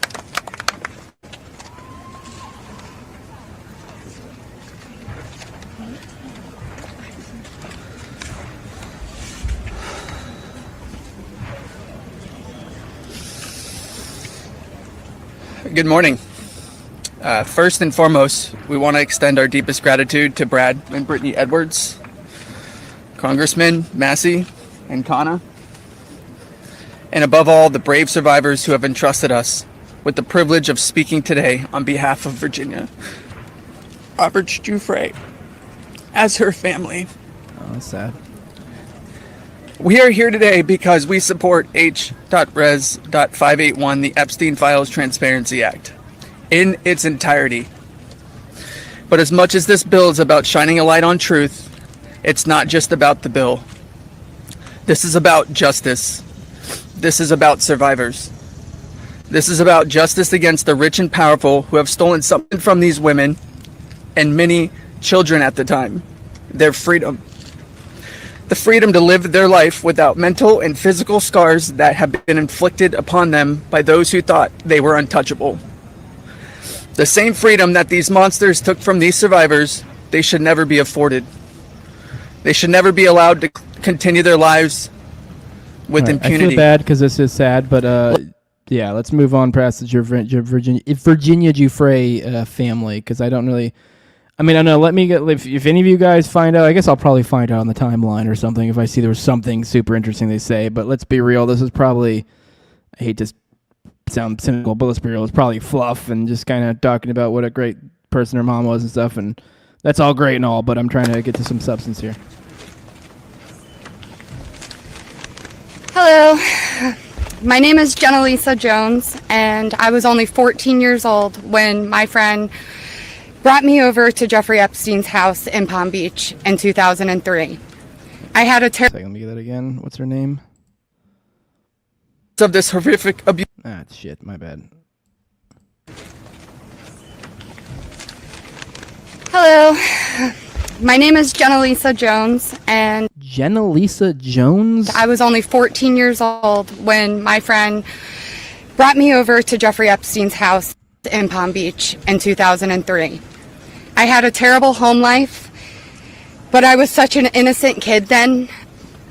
I always did my best in school, and I had such a positive outlook on life. Until that day that I met Jeffrey, I have never been more scared in my life than I was that first time that he hurt me. I remember crying the entire way home, thinking about how I couldn't ever tell anyone about what actually happened in that house. This guy was so rich and had so many pictures with so many famous people, and no one would have ever believed me if I told them. I want to thank Congressman Rowe and Congressman Thomas Massie for having me here today. It was really hard for me to find my voice and to become strong enough to speak about my abuse. I didn't come forward until 2019, and even when... All right, it's getting really slow on my end, so I hope it's not awful for you guys. But I've closed out as many tabs as I can. Let me know if it's god awful. I mean, I know the visual. As long as you guys can hear me and hear them just fine, let me know. And even then, it was like I was afraid of a ghost. I know that I was just a little kid, but sometimes I still feel like it is my fault that this happened. Being given the opportunity to speak at the United States Capitol building about something that is so important, not just to me and the women before you, but to the entire country. Together, we can finally make a change. And that is thanks to the people like these two congressmen and their teams who actually care about the victims. If you are a member of Congress and you are listening to all of us speak here today, please really listen to us. Please vote for this bill to be passed. Please recognize how important it is for transparency relating to Jeffrey Epstein. Whether you are a Democrat or a Republican, this does not matter. This is not about sides. You are an American, and you are a person who has chosen to serve in an elected position to stand up for those you represent who cannot always stand up for themselves. We are those people. We are the Americans that you promised to protect, and we need your help. Please, President Trump, pass this bill and help us. Make us feel like our voices are finally being heard. Thank you. I didn't find anything interesting about her particularly. I did find a weird thread of some schizo dude who's trying to say they're all the victims are dudes. And to be fair to that, well, I don't think these guys are all trannies, like what the thread I just found was saying.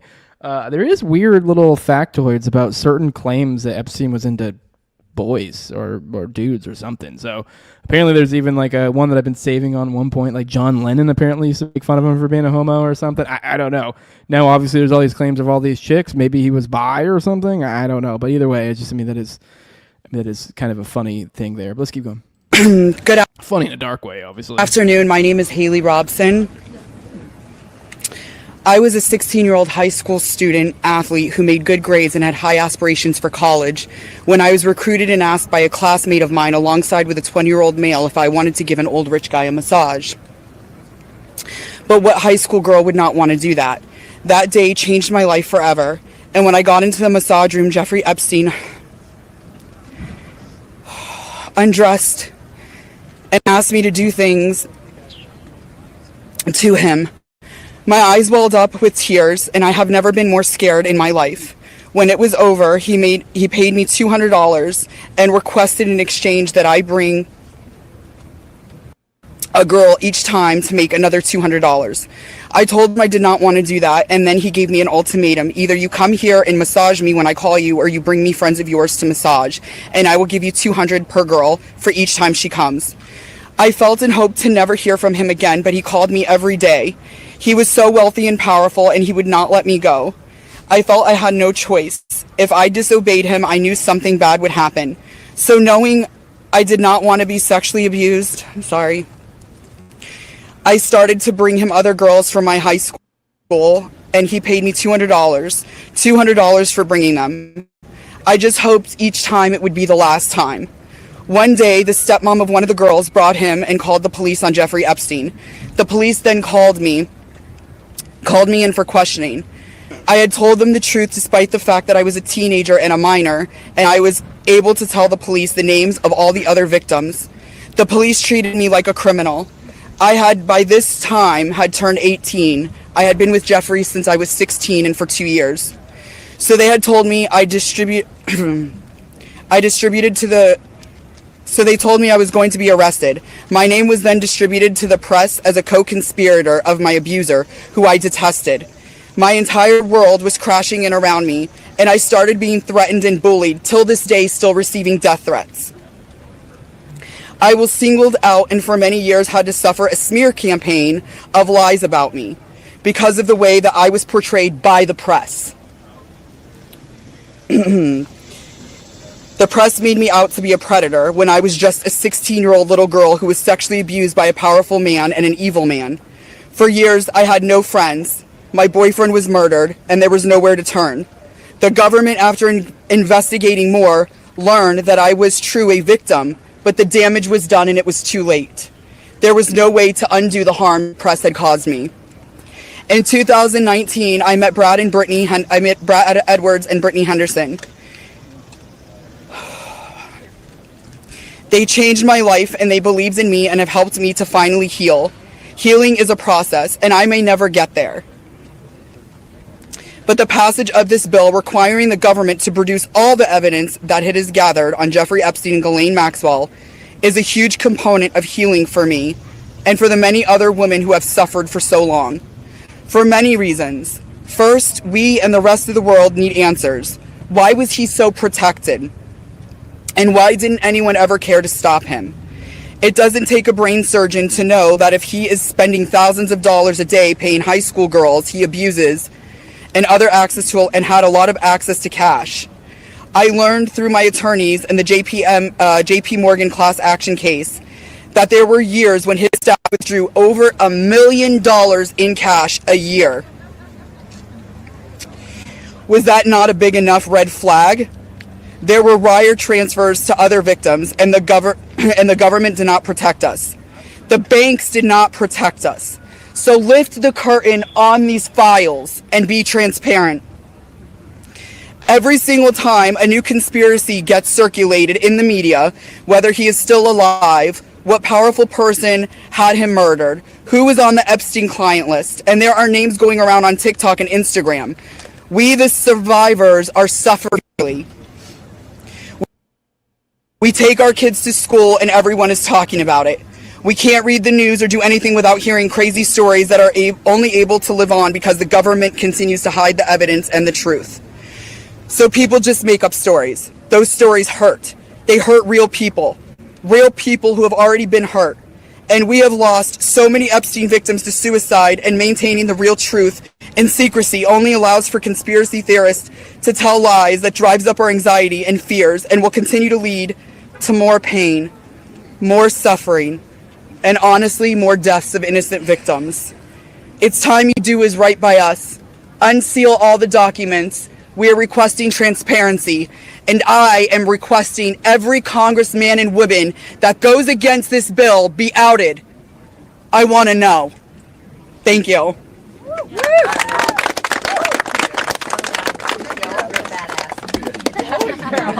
All right, a couple things in this one real quick, and I think we'll probably do like one more and then get out of here, and then maybe we'll cover the rest tomorrow. I mean, I'll probably go through the rest on my own later and see what's interesting in there. So what will we have gone through the first 4 or 5 or something like that? So around half of them. So I don't know, maybe there was some super juicy information later on or something. So I don't know, we can come back to that. But either way, in the meantime, let's cover this real quick. A couple things that I wanted to point out. For one, I also see you guys in the chat. I see everyone pointing out I see some people casting shade on this broad, and like, sure, I will admit that was scummy behavior of her, because I mean, essentially, I guess I'd have to re-listen to that again to get a full, complete context. So give me a little bit of leeway here, because I was looking for other stuff on her while I was listening. First time listening through it with you guys as well, but. I mean, the impression I got here is she was 16 years old, and she was procuring other women for Epstein, and it sounds like she engaged as well herself, and essentially she was given financial incentives to find other girls. She did say he applied some sort of pressure. I'd want to re-listen to that again. I don't know, like almost like made it sound like she had no choice. All that aside, let's say even she did the worst possible thing ever. She's 16.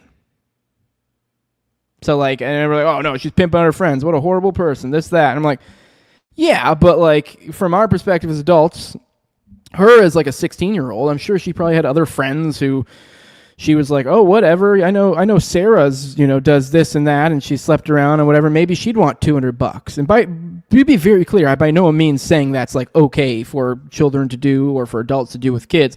I'm just simply saying from the child's perspective, it's far less devious of an action than it is from our perspective.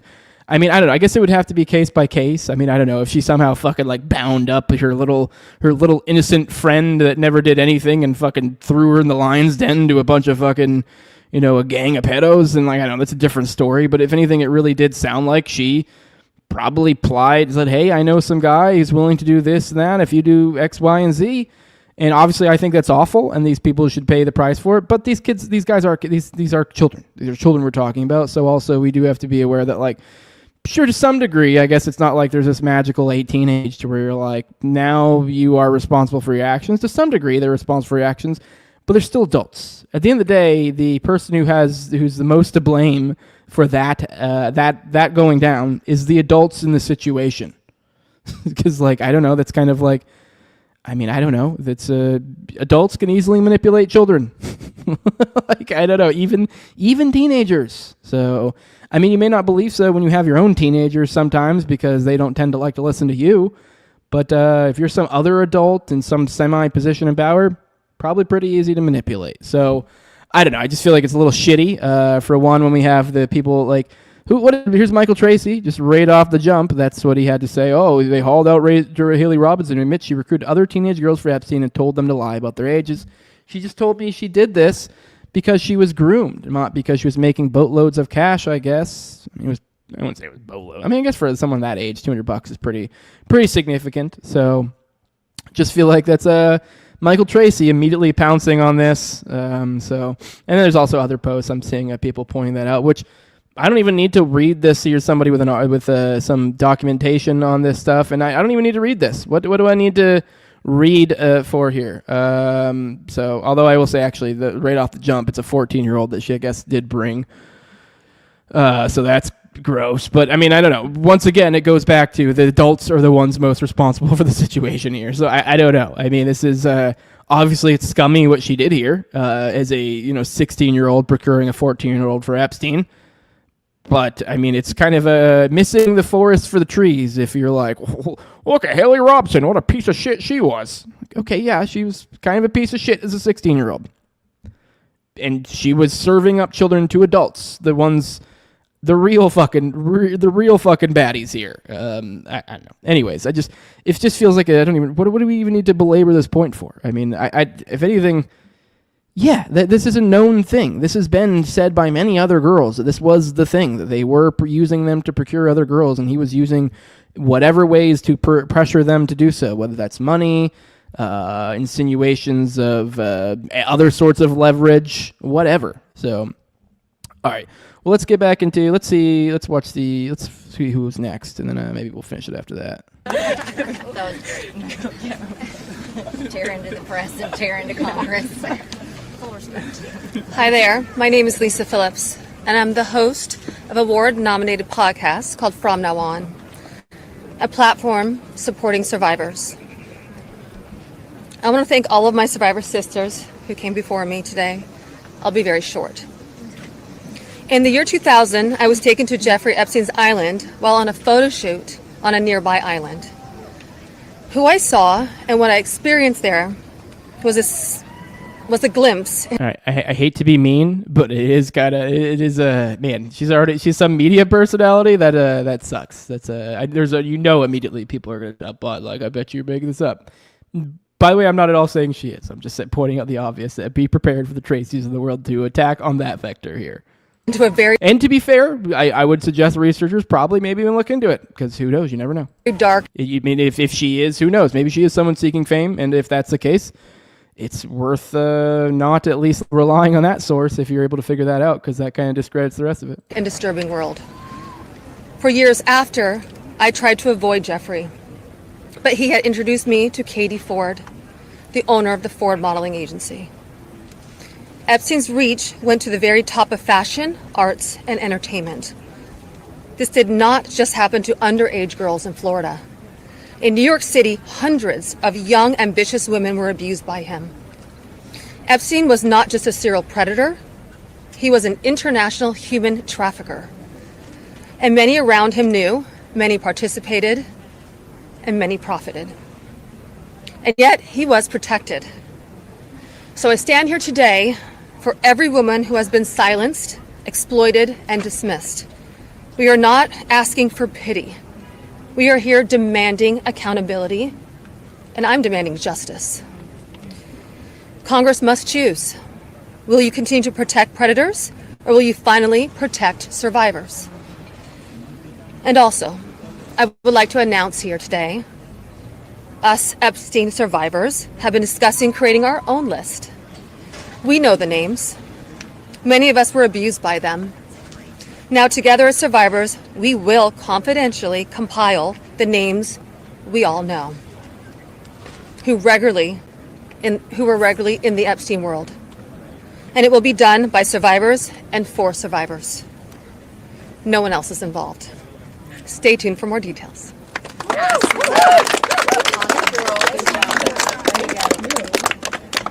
All right. Well, I mean, let's be real. This was, so far it's kind of a kumbaya. I don't know. These are people coming out. Maybe there'll be more. I am going to kill it here. It's getting a little bit late in the tooth here. I'll probably check out the rest of these on my own time, see if anything's particularly interesting. But I don't know. We'll see where this goes. I'm interested. I don't know if all these people coming out. I have a feeling there's going to be probably a mad dash for the Tracy's of the world to discredit all these people. Although I don't know. I guess none of these people really said anything too. I mean, it was kind of mostly kind of like. Kind of let's go team type stuff. So I don't know. We'll see. I'll dig through the other ones. Let's roll through chat and let's get out of here. Let me see what else you guys got to say. See, Michael Tracy says attention whores like to hop on things like this and sadly end up giving ammo to the Michael Tracys. Now, to be clear, I have no idea because it is also, while I did say, oh no, this is someone who has some sort of media personality part to her. Keep in mind, the circles they were running through, particularly the modeling circles and stuff, it's really not crazy that, there would be victims that did go on to have some sort of public-facing careers of some sort. So, just not crazy, especially like the Jean-Luc Brunels, like all that, like all the different modeling agencies, not crazy at all. All right. Over-reporting leads to debunking, says David Moore. Yeah, that is true. That's a good point. Like, so many of them coming out could lead to it. But I don't know. Hopefully this is a positive development. Hopefully it doesn't become, oh no, they found like 6 of them they could discredit for X, Y, and Z, and now it kind of cast out on the whole thing. I don't know. We'll find out. But either way, I'll be with you guys tomorrow, probably around 10 a.m. Eastern. For the Patreon, I do have Toad joining me again tonight for another live reading. I am short a guest tomorrow, so if there's anyone out there who has a topic or something they want to talk about, hit me up. Otherwise, I'll find something. I think I have somebody I'm talking to, but hit me up if there's any topics out there. If you know anybody particularly you'd like to have on the show or whatever, or if even you guys, I don't know, I'm always open to as long as you have at least a mic or something.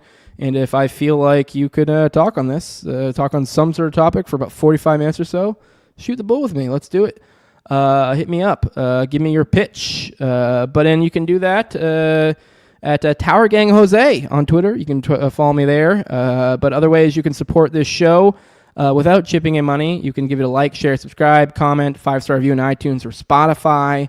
But if you want to support the show really in the best way you really can, you can do that with Patreon over at patreon.com/NoWayJose2020.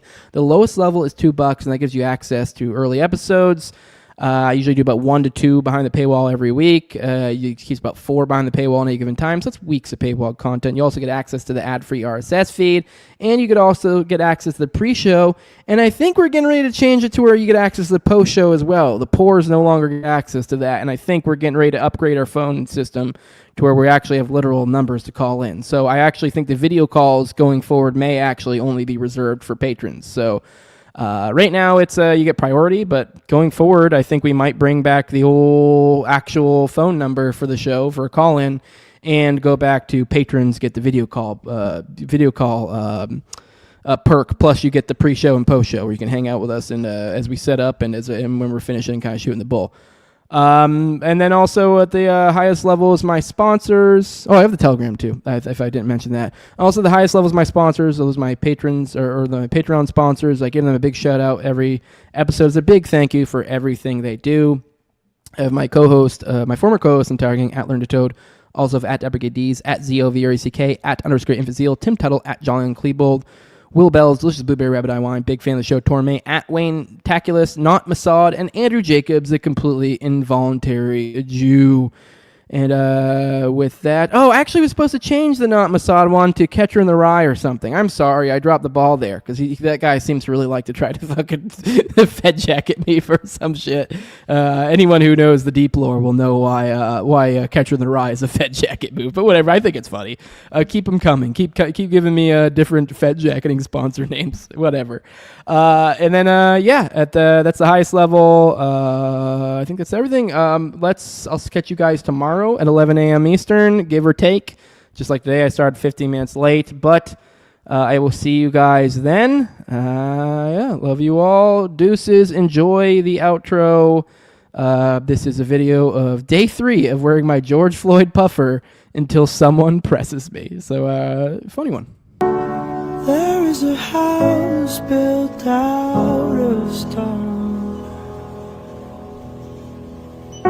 wooden floors, walls, and window cells. tables and chairs warmed by all